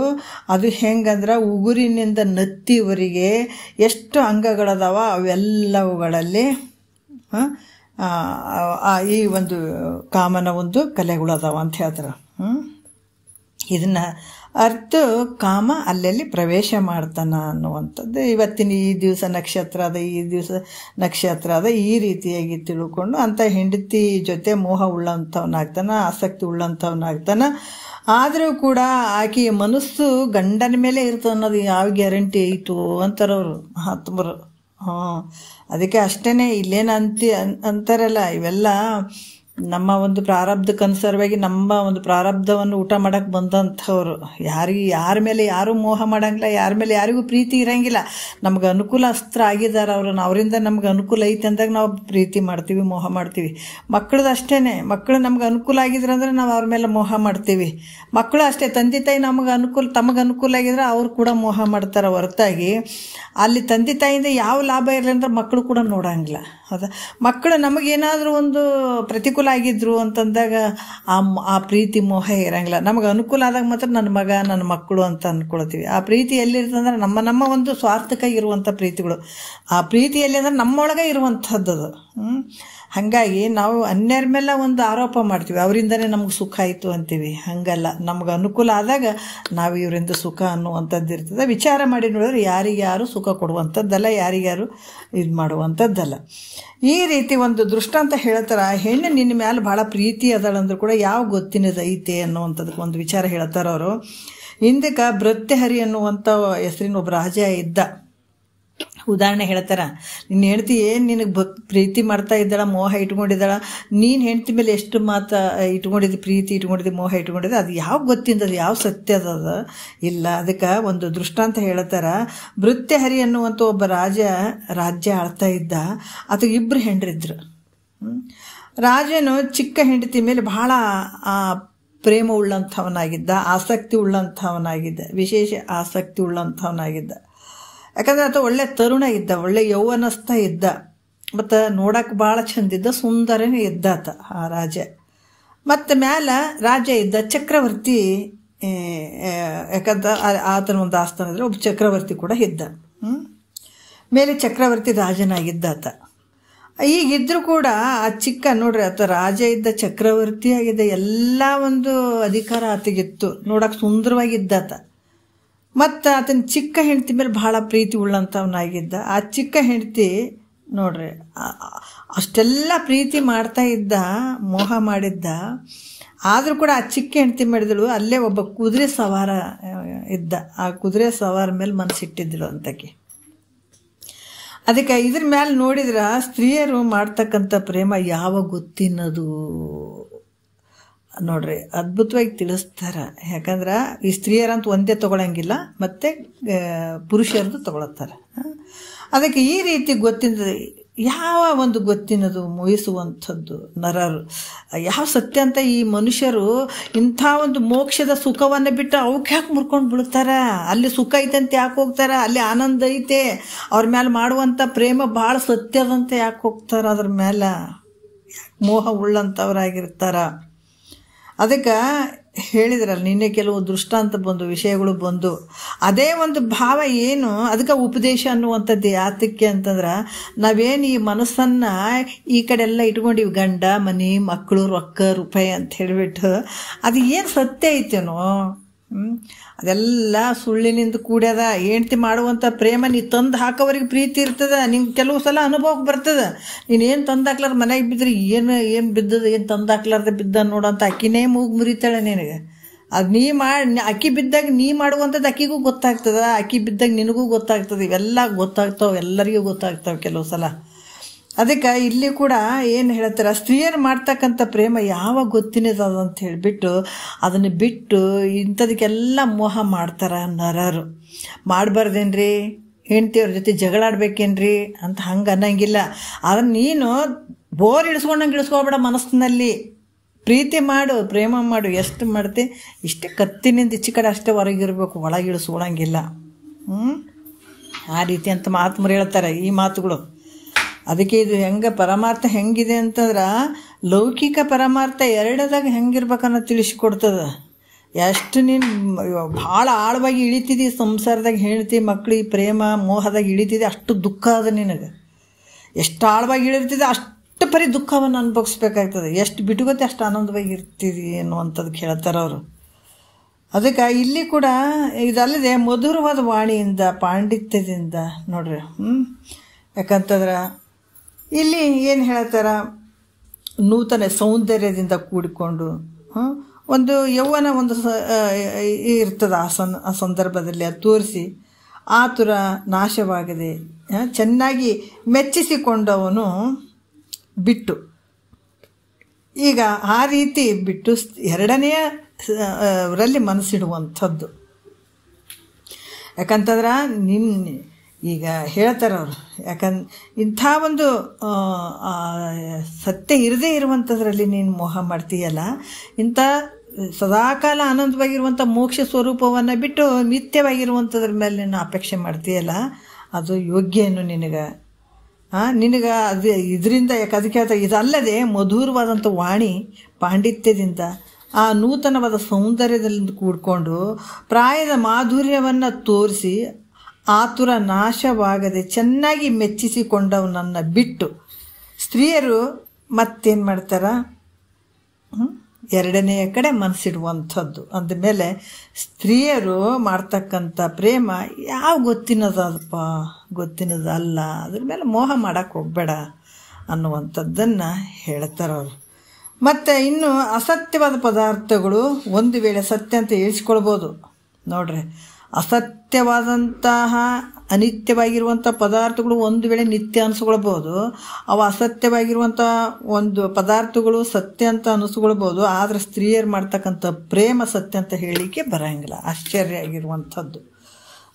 ಅವ್ರದ್ದು ಒಂದು ಪ್ರೇಮ ಭಾಳ ಸತ್ಯ ಐತೆ ಅಂತ ಹೇಳಕ್ಕೆ ಬರದೇ ಇರುವಂಥದ್ದು ಅಂತ ಅವರು ಕ್ವಶನ್ ಮಾರ್ಕ್ ಮಾಡ್ತಾರೆ. ಅವರು ಹಂಗೆ ತಿಳ್ಕೊಳಂಗಿಲ್ಲ ಅನ್ನುವಂಥದ್ದು. ಸುಳಿಗಾಳಿ ಸುರಚ್ಛಾಪ ಕನಸು ನೀರಿನ ಲಿಪಿ ಪೊಳೆವ ಮಿಂಚಿನವನ್ನೊಮ್ಮೆ ನಿಜವೆನಿಸಿಕೊಳ್ಳಲಹುದು ಐದ ಅವಲೆಯ ರತಿ ಅದರಿಂದ ಸೆಲೆ ಶಂಭುಲಿಂಗದ ಅರ್ಚನೆ ಗೈಯುತ್ತಿರದೆ ಅಂತ ಹೇಳ್ತಾರೆ. ನೋಡ್ರಿ, ಏನು ಹೇಳ್ತಾರ ಅಂತಂದ್ರೆ ಇಲ್ಲಿ ಕೂಡ ಮತ್ತೆ ನಂಗೊಬ್ರು ಕೇಳಿದ್ರೆ ಅದನ್ನೇ ಹೇಳ್ತೀನಿ ನಾನು ಪದೇ ಪದೇ. ಯಾಕಂದ್ರೆ ನಿಜಗುಂಡ್ರು ಸ್ತ್ರೀ ದ್ವೇಷಿ ಅದಾರೇನೋ, ಅದಕ್ಕೆ ಸ್ತ್ರೀ ಅಂತ ಹೇಳ್ತಾರಲ್ಲ ಅಂತ ಅನ್ನಂಗಿಲ್ಲ. ಇಲ್ಲಿ ಎರಡೂ ಕಡೆ ಹೇಳುವಂಥದ್ದು, ಹೆಣ್ಣು ಗಂಡಿಗೆ, ಗಂಡು ಹೆಣ್ಣಿಗೆ ಎರಡೂ ಕಡೆ ತಿಳ್ಕೊಳ್ಬೇಕಾಗ್ತದ. ಸುಳಿಗಾಳಿ ಅಂದ್ರೆ ಈ ಸುತ್ತಿ, ಯಾಕಂತಂದ್ರೆ ಆಕೆ ನಿನ್ನ ಮೇಲೆ ಮಾಡುವಂಥ ಪ್ರೇಮ ಹೆಂಗಿರ್ತದಂದ್ರೆ ಸುಳಿಗಾಳಿ ಇದ್ದಂಗೆ ಅಂತ ಹೇಳ್ತಾವ್ರು. ಪಟ್ನ ಅದು ಸುತ್ತಿ ತಿರುಗೋ ಗಾಳಿ ಅಂತಂದ್ರೆ, ಈಗ ಒಂದು ಸಲ ಸುಯ್ ಅಂತ ಸುಳಿ ಗಾಳಿ ಬರ್ತದಲ್ಲ, ಎಷ್ಟೊತ್ತಿರ್ತದೆ, ಸ್ವಲ್ಪ ತೋರ್ತದಷ್ಟೇ. ಮತ್ತು ಈ ಕಾಮನ ಬಿಲ್ಲು ನಾವು ಮನೆಯಿಂದ ಒಳಗೆ ಬರೋದ್ರಾಗ, ಹೊರಗಡೆಯಿಂದ ಒಳಗೆ ಬರೋದ್ರಾಗ ಕಾಮನ್ ಬಿಲ್ ಕಾಣ್ತದೆ. ಇವು ಎಷ್ಟು ಚಂದ ಬಿದ್ದಲ್ಲ ಕಾಮನ್ ಬಿಲ್. ಮತ್ತು ತಿರ್ಗಾ ನಾವು 5 ನಿಮಿಷ ಬಿಟ್ಟು ಹೊರಗೆ ಹೋಗೋದ್ರಾಗ ಅದು ಕಾಮನ್ ಬಿಲ್ ಕಾಣಂಗಿಲ್ಲ, ಮಾಯಾಗಿರ್ತದೆ. ಸುರಚಾಪ ಅಂದ್ರೆ ಕಾಮನ ಬಿಲ್ಲು. ಕನಸು ಸೊಪ್ಪಿನಾಗ ಎಷ್ಟೊತ್ತಿರ್ತದೆ? ಸ್ವಲ್ಪ ಹೊತ್ತಿರ್ತದೆ, ಮತ್ತು ಅದು ಹೋಗ್ಬಿಡ್ತದೆ. ನೀರಿನ ಹತ್ರ ಬರೋದಂಥ ಲಿಪಿ ಎಷ್ಟೊತ್ತಿರ್ತದೆ? ನೀರು ಬಂದು ಹಿಂಗೆ ಹೊಡ್ಕೊಂಡು ಹೋದ ತಕ್ಷಣ ಆ ಜಲದ ಮೇಲಿನ ಬರಹ ಭಾಳತ್ತಿರ್ತದಂದ್ರೆ ಇಲ್ಲ ಅದು. ಮತ್ತು ಪೊಳೆವ ಮಿಂಚು ಅಂತ ಹೇಳ್ತಾರೆ. ಪೊಳೆವ ಮಿಂಚು ಅಂತಂದ್ರೆ ಒಂದು ಸಲ ಚೆಕ್ ಅನಿಸ್ತದೆ. ನಾವೆಲ್ಲ ದಾರಿಯಲ್ಲಿ ಹೋಗ್ಬೇಕಾದಾಗ ಕತ್ತಲಾಗಿರ್ತದಲ್ಲ, ನಮಗೆ ದಾರಿ ಕಾಣಂಗಿಲ್ಲ. ಅವಾಗ ಚೆಕ್ ಅಂತ ಮಿಂಚು ಹೊಳಿತಂದ್ರೆ ಸ್ವಲ್ಪ ದಾರಿ ಕಾಣ್ತೀವಿ. ಎಷ್ಟು ಚಂದ. ಅದು ಎಷ್ಟೊತ್ತಿತ್ತು? ಸ್ವಲ್ಪ ಟೈಮ್ ಇತ್ತು. ಅದಕ್ಕೆ ಇಲ್ಲಿ ಹೇಳ್ತಾರ, ಈ ರೀತಿ ಇವು ಮಿಂಚಿನೊಮ್ಮೆ ನಿಜವೆನಿಸಿಕೊಳ್ಳಬಹುದು. ನೋಡ್ರಿ, ಇವೇ ಯಾಕಂದರೆ ಈ ಕ್ಷಣಿಕ ತೋರ್ತವಲ್ಲ, ಇವೆಲ್ಲ ಅಸತ್ಯವಾಗಿರುವಂಥವು. ಒಂದು ವೇಳೆ ಅವು ಅಸತ್ಯವಾಗಿದ್ದರೂ ಕೂಡ ಒಂದು ವೇಳೆ ಅದು ಸತ್ಯ ಆಗ್ಬೋದಂತ. ಯಾವುದು? ಸುಳಿಗಾಳಿ ಸತ್ಯ ಆಗ್ಬೋದು, ತೋರಿದಂಗೆ ಆಗ್ತದೆ, ಅದು ಒಂದು ವೇಳೆ ಸತ್ಯ ಆಗ್ಬೋದು. ಸುರಚಾಪ ಕಾಮನ ಬಿಲ್ಲು ಸತ್ಯ ಆಗ್ಬೋದು, ಕನಸು ಸತ್ಯ ಆಗ್ಬೋದು, ನೀರಿನ ಲಿಪಿ ಸತ್ಯ ಆಗ್ಬೋದು, ಪೊಳೆವ ಮಿಂಚು ಕೂಡ ಸತ್ಯ ಆಗ್ಬೋದು. ಆದ್ರೆ ನೋಡ್ರಿ, ಎಚ್ಚರಿಕೆ ಕೊಡ್ತಾರೆ ಅವರು, ಸ್ತ್ರೀಯರು ಮಾಡ್ತಕ್ಕಂಥ ಪ್ರೇಮ ಸತ್ಯ ಅಂತ ಹೇಳಲಿಕ್ಕೆ ಬರೋದಿಲ್ಲ. ಭಾಳ ಆಶ್ಚರ್ಯವಾಗಿರುವಂಥದ್ದು ನೋಡ್ರಿ. ಆದರೆ ಯಾಕಂದರೆ ಇವು ಒಂದು ವೇಳೆ ಅಸತ್ಯವಾಗಿರುವಂಥ ಸತ್ಯ ಆಗ್ಬೋದು. ಆದರೆ ಸ್ತ್ರೀ ನಿನ್ನ ಮೇಲೆ ಇಟ್ಟಂಥ ಪ್ರೇಮ ಆಗಿರ್ಬೋದು, ಆದರೆ ಈ ಪುರುಷ ಸ್ತ್ರೀ ಮೇಲೆ ಇಟ್ಟಂಥ ಪ್ರೇಮ ಆಗಿರ್ಬೋದು, ಅದು ಸತ್ಯ ಅಂತ ಹೇಳಲಿಕ್ಕೆ ಬರೋಂಗಿಲ್ಲ. ಅಂದ್ರೆ ಅದು ಅತ್ಯಂತ ಅಸತ್ಯ ಆಗಿರ್ತದೆ ಅನ್ನುವಂಥ ಭಾವ ಅವ್ರು ಹೇಳ್ತಾರೆ ಮಹಾತ್ಮರು. ಮತ್ತು ಈ ರೀತಿಯಾಗಿ ಈ ವಿಚಾರದಲ್ಲಿ ಹೇಳ್ತಾರೆ. ಯಾಕಂದ್ರೆ ಈ ಕೊಳಲವುದರಿದು ಅಬಲೆಯ ರತಿ ಅದರಿಂದ ಶಂಭುಲಿಂಗದ ಅರ್ಚನ ಗೈತಿರದಿ ಅಂತ ಹೇಳ್ತಾರೆ. ಅದಕ್ಕೆ ಇದನ್ನು ಬಿಟ್ಟು ಇದನ್ನು ಚೆನ್ನಾಗಿ ತಿಳ್ಕೊ. ಆಕೆ ಬಂದಾರಂದ್ರೆ ಕೂಡ ಆಕೆಯನ್ನು ಕೊನೆವರೆಗೂ ನಿನ್ನ ಹತ್ರ ಇರಂಗಿಲ್ಲ, ನೀನು ಆಕಿನ ಹತ್ರ ಇರಂಗಿಲ್ಲ. ಮೊದಲು ಇಲ್ಲ, ಕೊನೆಗೂ ಇರಂಗಿಲ್ಲ, ಮಧ್ಯೆ ತೋರ್ದಂಗೆ ಆಗ್ಯದ. ಎಲ್ಲ ಪ್ರೀತಿ ಪ್ರೇಮ ಅಂತ ಹೇಳ್ಬಿಟ್ಟು ಆಕಿನ ಮೇಲೆ ನಿನ್ನ ಮೇಲೆ ಆಕಿ ಅಂತ ಹಾಕಿಬಿಟ್ಟು ಇಡೀ ಜೀವನಂಗೆ ಕಳ್ಕೊಂಡು ಸತ್ಕೊಂಡು ಹೋಗ್ಬೇಡ ಅಂತ ಹೇಳೋ ಉದ್ದೇಶ. ಅದು ಮೋಹವನ್ನು ಬಿಡಿಸ್ತಾರೆ. ಅದ್ರ ಮೇಲೆ ಇರೋಕರೆ ಏನೈತಿ ಹೇಳ? ಒಳಗಡೆ ಇರುವಂಥ ಆತ್ಮ ಪರಮಾತ್ಮ ಅದನ್ನು. ಈ ಶರೀರ ಬಂದದ ಖರೆ ಮಾಂಸದಿಂದ, ರಕ್ತ ಮಾಂಸದಿಂದ ಕೂಡಿದಂಥದ್ದು. ಇದಕ್ಕೆ ಮೋಹ ಮಾಡಿ ಕೊನೆವರೆಗೆ ಸತ್ಕೊಂಡು ಹೋಗ್ಬೇಡಪ್ಪ, ನಿನ್ನ ಕಷ್ಟ ಐತೆ, ನರ್ಕಕ್ಕೆ ಹೋಗ್ಬೇಕಾಗ್ತದೆ ಅಂತ ಹೇಳ್ತಾರೆ. ಪ್ರೀತಿ ಮಾಡು, ಪ್ರೇಮ ಮಾಡಿ, ನಿನಗೆ ಯಾರು ಬೇಡ ಅನ್ನಂಗಿಲ್ಲ. ಅದ್ರ ಮೇಲೆ ಜಾಸ್ತಿ ಮೋಹ ಇಡೋಕೆ ಹೋಗ್ಬೇಡ, ಮತ್ತೆ ಹುಟ್ಟಿ ಬರ್ಬೇಕಾಗ್ತದೆ. ಇದು ಮತ್ತು ಇದಕ್ಕೆ ಮುಖ್ಯ ಈ ದುಃಖಕ್ಕೆ ಕಾರಣ ಆಗಿರುವಂಥದ್ದು ಇವೆಲ್ಲ ಕಾರಣಗಳು ಹೇಳ್ತಾರೆ ಅವ್ರು. ಇಂಥವೆಲ್ಲ ನಿಮ್ಮ ಮನಸ್ಸಿನಲ್ಲಿ ಇಟ್ಕೊಂಡು ಗುರು ಮುಖಾಂತರನೇ ಕೇಳದೇನೆ ಬರೀ ಅದ್ರ ಮೇಲೆ ಭಾವ ಹಾಕಿದೆ ಅಂತಂದ್ರೆ ನೀನು ಹತ್ಕೊಂತ ಹೋಗೋದೇ ಆಗ್ತದೆ ನಿನಗೆ ಮುಂದೆ. ಅದಕ್ಕೆ ಇಂಥ ಹೆಂಡ್ರುಗಳನ್ನು ಮೊದಲು ಮನಾರು ಬಿಟ್ಟು ಬಂದೆ, ಇದಕ್ಕೆ ಮತ್ತೆ ಹತ್ಕೊಂತ ಬಂದಿದ್ದಿಲ್ಲಿ. ಇಂಥ ಗಂಡ ಹೆಂಡತಿ ಮಕ್ಕಳು ಮರುಗಳನ್ನು ಎಲ್ಲ ಹಿಂದಿನ ಜನ್ಮದಾಗ ಎಲ್ಲ ಬಿಟ್ಟು ಬಂದು ಈ ಜನ್ಮಕ್ಕೆ ಬಂದಿದ್ದೀಗ. ಅದಕ್ಕೆ ಈ ಜನ್ಮ ನಿನಗಾಗಿ, ಅದಕ್ಕೆ ಅನಿಮಿತ್ತ ಅರಿಗಳೆನಿಪ ಕಾಮಾದಿಗಳಿಗಾಗಿ ತನುವ ಅನೇಕವನ್ನು ಕೊಟ್ಟು ಭವಭವಂಗಳಲ್ಲಿ ಅಂತ ಹೇಳಿದಾರೆ ಅವರು. ಅದಕ್ಕೆ ಕಾಮ ಕ್ರೋಧಕ್ಕೆ ಇವಕ್ಕೆಲ್ಲ ಜನ್ಮಾಂತರಲ್ಲಿ ಒಂದೊಂದಕ್ಕೂ ಕೊಟ್ಕೊಂತ ಬಂದಿದ್ದಿ. ಈಗಾದ್ರೆ ಅವ್ರು ಹೇಳ್ತಾರೆ, ಅದನ್ನು ಬಿಟ್ಬಿಡು, ಅದ್ರ ಮೇಲೆ ಮೋಹ ಮಾಡಬೇಡ, ಇರು ನೀನು. ಈಗ ಹೆಣ್ಣು ಹೊನ್ನು ಮಣ್ಣು ಇರು, ನೀನು ಅದ್ರ ಜೊತೆ ಇರು, ಅದ್ರ ಮೋಹ ಮಾಡೋದಲ್ಲ. ಹೆಂಗಾಗ್ಬೇಕಾಗ್ಯದ? ನೀನು ಉರಿದು ಬೀಜ ಆಗ್ಬೇಕಾಗ್ಯದ. ಉರಿದು ಬೀಜ ಅಂದ್ರೆ ನಿನ್ನ ಮನಸ್ಸಿನಲ್ಲಿ ವಿಷಯಾದಿಗಳು ಉರಿದಿರ್ಬೇಕು. ಮತ್ತು ಬೀಜ ಹುಟ್ಟಕ್ಕೆ ಬರಬಾರ್ದವು, ಮತ್ತು ಬೀಜ ಆಗಬಾರ್ದವು. ಬಿತ್ತಕ್ಕೆ ಬರ್ತದ್ರಿ ಬೆಳಿ ಅಂತ ಬೀಜ ಇಟ್ಕೊಂಡು ಕುಂದ್ರಂಗೆ ಆಗಬಾರ್ದು. ಅದಕ್ಕೆ ಇದ್ರ ಮೇಲೆ ಮೋಹ ತೆಗೆದಾಕಿ ಬಿಡೋದು. ಗೊತ್ತಿನದಲ್ಲ ಇದು, ಸತ್ಯ ಅಲ್ಲ ಇದು. ಅದಕ್ಕೆ ಈ ರೀತಿಯಾಗಿ ಸ್ತ್ರೀ ಮಾಡ್ತಕ್ಕಂಥ ಪ್ರೇಮ ಯಾವುದು ಸತ್ಯ ಅದ. ಅದಕ್ಕೆ ಒಂದು ಕೆಲವು ದೃಷ್ಟಾಂತ ಹೇಳ್ತಾರೆ ಅವರು, ಭಾಳ ಚಂದ ಹೇಳ್ತಾರೆ. ಯಾವಾಗ ಗೊತ್ತಾಗ್ತದಂದ್ರೆ ನಮಗೆ ಕೊನೆಗಾಲದಲ್ಲೇ ಕೆಲವು ಗೊತ್ತಾಗ್ಬಿಟ್ಟಿರ್ತದೆ. ಎಲ್ಲ ಅಷ್ಟೊತ್ತಿಗೆ ನಾವು ಜೀವನ ಅವ್ರ ಸಲ ಕಳೆದು ಬಿಟ್ಟಿರ್ತೀವಿ. ಕೊನೆಗೆ ಗೊತ್ತದ, ಅಲ್ಲ ಇವ್ರ ಸಲುವಾಗಿ ನಾನು ಏಟು ದುಡ್ದೆ, ಏಟು ಮಾಡಿದೆ, ಇವರು ನೋಡಪ್ಪ ಹೆಂಗದ ಅನ್ನುವಂಥ ವಿಚಾರ ಬರ್ತದೆ. ಕೊನೆಗಾಲದಲ್ಲೇ ಬರ್ತದೆ. ಹೆಂಡತಿ ಮಕ್ಕಳು ಅನ್ನುವಂಥದ್ದು. ಒಬ್ಬ ಋಷಿ ಸ್ವಲ್ಪದಾಗ ಹೇಳ್ತೀನಿ ನಾನು ಒಂದು ದೃಷ್ಟಾಂತ. ಒಬ್ಬ ವ್ಯಕ್ತಿ ಒಂದು ಬ್ಯಾಗ್ನಲ್ಲಿ ಹಣ್ಣು ಪಣ್ಣು ಎಲ್ಲ ಇಟ್ಕೊಂಡು ಹೊಂಟಿದ್ದ. ಅಲ್ಲಿ ಗುರುಗಳು ಸ್ವಲ್ಪ ಹಂಗೆ ಹೋಗ್ತಿದ್ರು. ಹಣ್ಣು ಕೊಡೋಂತ ಏನೋ ಅಂದ್ರಿ ಇವರು. ಅಂದಾಗ ಇಲ್ಲ, ಇವು ನನ್ನ ಹೆಂಡತಿ ಮಕ್ಕಳು ಭಾಳ ಬಯಸಿದಾರ, ಅವ್ರಿಗಾಗಿ ನಾನು ಹೋಗ್ಕೊಡ್ತೀನಿ ಅಂತಂದಾಗ ಗುರುಗಳು ಪರೀಕ್ಷೆ ಮಾಡ್ತಾರೆ. ಹೌದಾ, ಹೆಂಡತಿ ಮಕ್ಕಳು ನಿನ್ನ ಮೇಲೆ ಅಷ್ಟು ಪ್ರೇಮ ಮಾಡ್ತಾರ, ನಿನ್ನ ಹೆಂಡತಿ ಅಷ್ಟು ಪ್ರೇಮ ಮಾಡ್ತಾಳ, ನಿನ್ನ ಮಕ್ಕಳು ಪ್ರೇಮ ಮಾಡ್ತಾರ? ಓ, ನಾನು ನನ್ನ ಕಂಡ್ರೆ ಅಷ್ಟು ಪ್ರೇಮ ಅವರು ಪ್ರಾಣನೇ ಕೊಡ್ತಾರೆ ನನ್ನ ಸಲುವಾಗಿ ಅಂದ್ಬಿಟ್ಟವ. ಹೌದಾ, ನಾನು ಇದನ್ನು ಪರೀಕ್ಷೆ ಮಾಡಬೇಕಲ್ಲ ಅಂದ. ಓ ಗುರುಗಳೇ, ಪರೀಕ್ಷೆ ಮಾಡಿರಿ, ನಾನು ಅವ್ರ ಸಲುವಾಗಿ ಜೀವನ ಕೊಟ್ಬಿಡ್ತೀನಿ, ಅವ್ರ ಸಲುವಾಗಿ ನನ್ನ ಪ್ರಾಣ ಐತೆ ಅಂದಾಗ ನೋಡೋಣ ಅಂತ ಒಂದು ಸ್ವಲ್ಪ ಯುವತಿ ಥರ ಒಂದಿಷ್ಟು ಇದು ಕೊಟ್ಟ ಗುರುಗಳು. ಇದನ್ನು ನೀನು ಬಾಯಿಗೆ ಹಾಕೋ, ನಿಮ್ಮ ಮನೆಗೆ ಹೋದ್ಮೇಲೆ ಹಾಕೊಂಡ್ಮೇಲೆ ನೀನು ಸತ್ತಂಗ ಬೀಳ್ತಿದೆ, ಆದರೆ ನಿನ್ನ ಕಿವಿ ಮಾತ್ರ ಕೇಳುವಂಗಿರ್ತದ ಅಂತ ಕೊಟ್ಟಗಳನ್ನೇ ಆಯಿತು ಅಂತೇಳ್ಬಿಟ್ಟು ಅದು ನೋಡೋಣ ಅಂತೇಳಿ ತೊಗೊಂಡು ಹೋದ. ಮರುದಿವಸ ಮುಂಜಾನೆ ನಾ ಬರ್ತೀನಿ, ಆಮೇಲೆ ಬರ್ತೀನಿ, ನೀ ಇದನ್ನು ಮಾಡು ಅಂತ ಹೇಳ್ದೆ. ಅದು ಆಯ್ತು, ಅದನ್ನು ನೀರಾಗೆ ಹಾಕ್ಕೊಂಡು ಕುಡ್ದ, ಸತ್ತಂಗ ಬಿದ್ದುಬಿಟ್ಟ.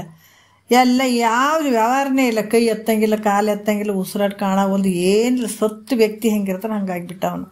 ಕಿವಿ ಒಂದು ಕೇಳಿಸ್ತದ, ಹೊರತಾಗಿ ಯಾವ ಇಂದ್ರಿಯಗಳು ಕೆಲಸ ಮಾಡಂಗಿಲ್ಲ, ಸ್ತಬ್ಧ ಆಗಿಬಿಟ್ಟಿದ್ದಾವೆ. ಅಳಕತ್ತಿದ್ರು ಎಲ್ಲರೂ, ನನ್ನ ಮಗ ಸತ್ತ ಅಂತ, ತಾಯಿ ಅಳಕತ್ತಿದ್ರು, ನನ್ನ ಗಂಡ ಸತ್ತ ಅಂತ, ಈಕೆ ಅಳಕತ್ತಿದ್ರು, ನಮ್ಮಪ್ಪ ಸತ್ತ ಅಂತ. ಇವ್ರು 3-4 ಮಂದಿ ಮಕ್ಕಳು, ಗಂಡು ಮಕ್ಕಳು, ಇವರು ಅಳಕ್ಕೆ ಶುರು ಮಾಡಿದ್ರು, ಎಲ್ಲರೂ ಅಳಕ್ಕೆ ಶುರು ಮಾಡಿದ್ರು. ಮಂದಿ ಎಲ್ಲರೂ ಬಂದರು, ಸತ್ತನ ಅಂತೆಲ್ಲ ಬಂದು ಬಳಗ ಎಲ್ಲ ಬಂದುಗಳನ್ನೇ ಈಕಿ ಹೇಳ್ತಿದ್ದಳು, ಮಗನೇ ನನಗಿಂತ ಮೊದಲು ನೀನು ಓದಲ್ಲ, ನಾನು ಹೋಗ್ಬೇಕಾಗಿತ್ತು ಅಂತ ತಾಯಿ ಹೇಳ್ತಿದ್ದಳು. ನೀನು ಬಿಟ್ಟು ನಾನು ಹೆಂಗಿರಲಿ, ನೀನು ಓದಿ ನಾನು ಹೆಂಗೆ ಜೀವನ ಮಾಡಲಿ ಅಂತ ಹೆಂಡ್ತಿ ಹೇಳ್ತಿದ್ದಳು. ಅಪ್ಪ ನೀನೇ ಗತಿ ಇದ್ದಪ್ಪ ಅಂತ ಇವ ಮಕ್ಕಳು ಅಳಕತ್ತಿದ್ರು. ನಾವಿನ್ನೇನು ಮಾಡೋಣ ಅಂತ ಎಲ್ಲರೂ ಹೇಳ್ತಿದ್ರು. ಆವಾಗ ಗುರುಗಳು ಬಂದ್ರಲ್ಲಿಗೆ. ಇದೆಲ್ಲ ಅವ್ನಿಗೆ ಕೇಳ್ತಿದ್ದೆ, ಕಿವಿಗೆ ಬೀಳ್ತಿತ್ತು.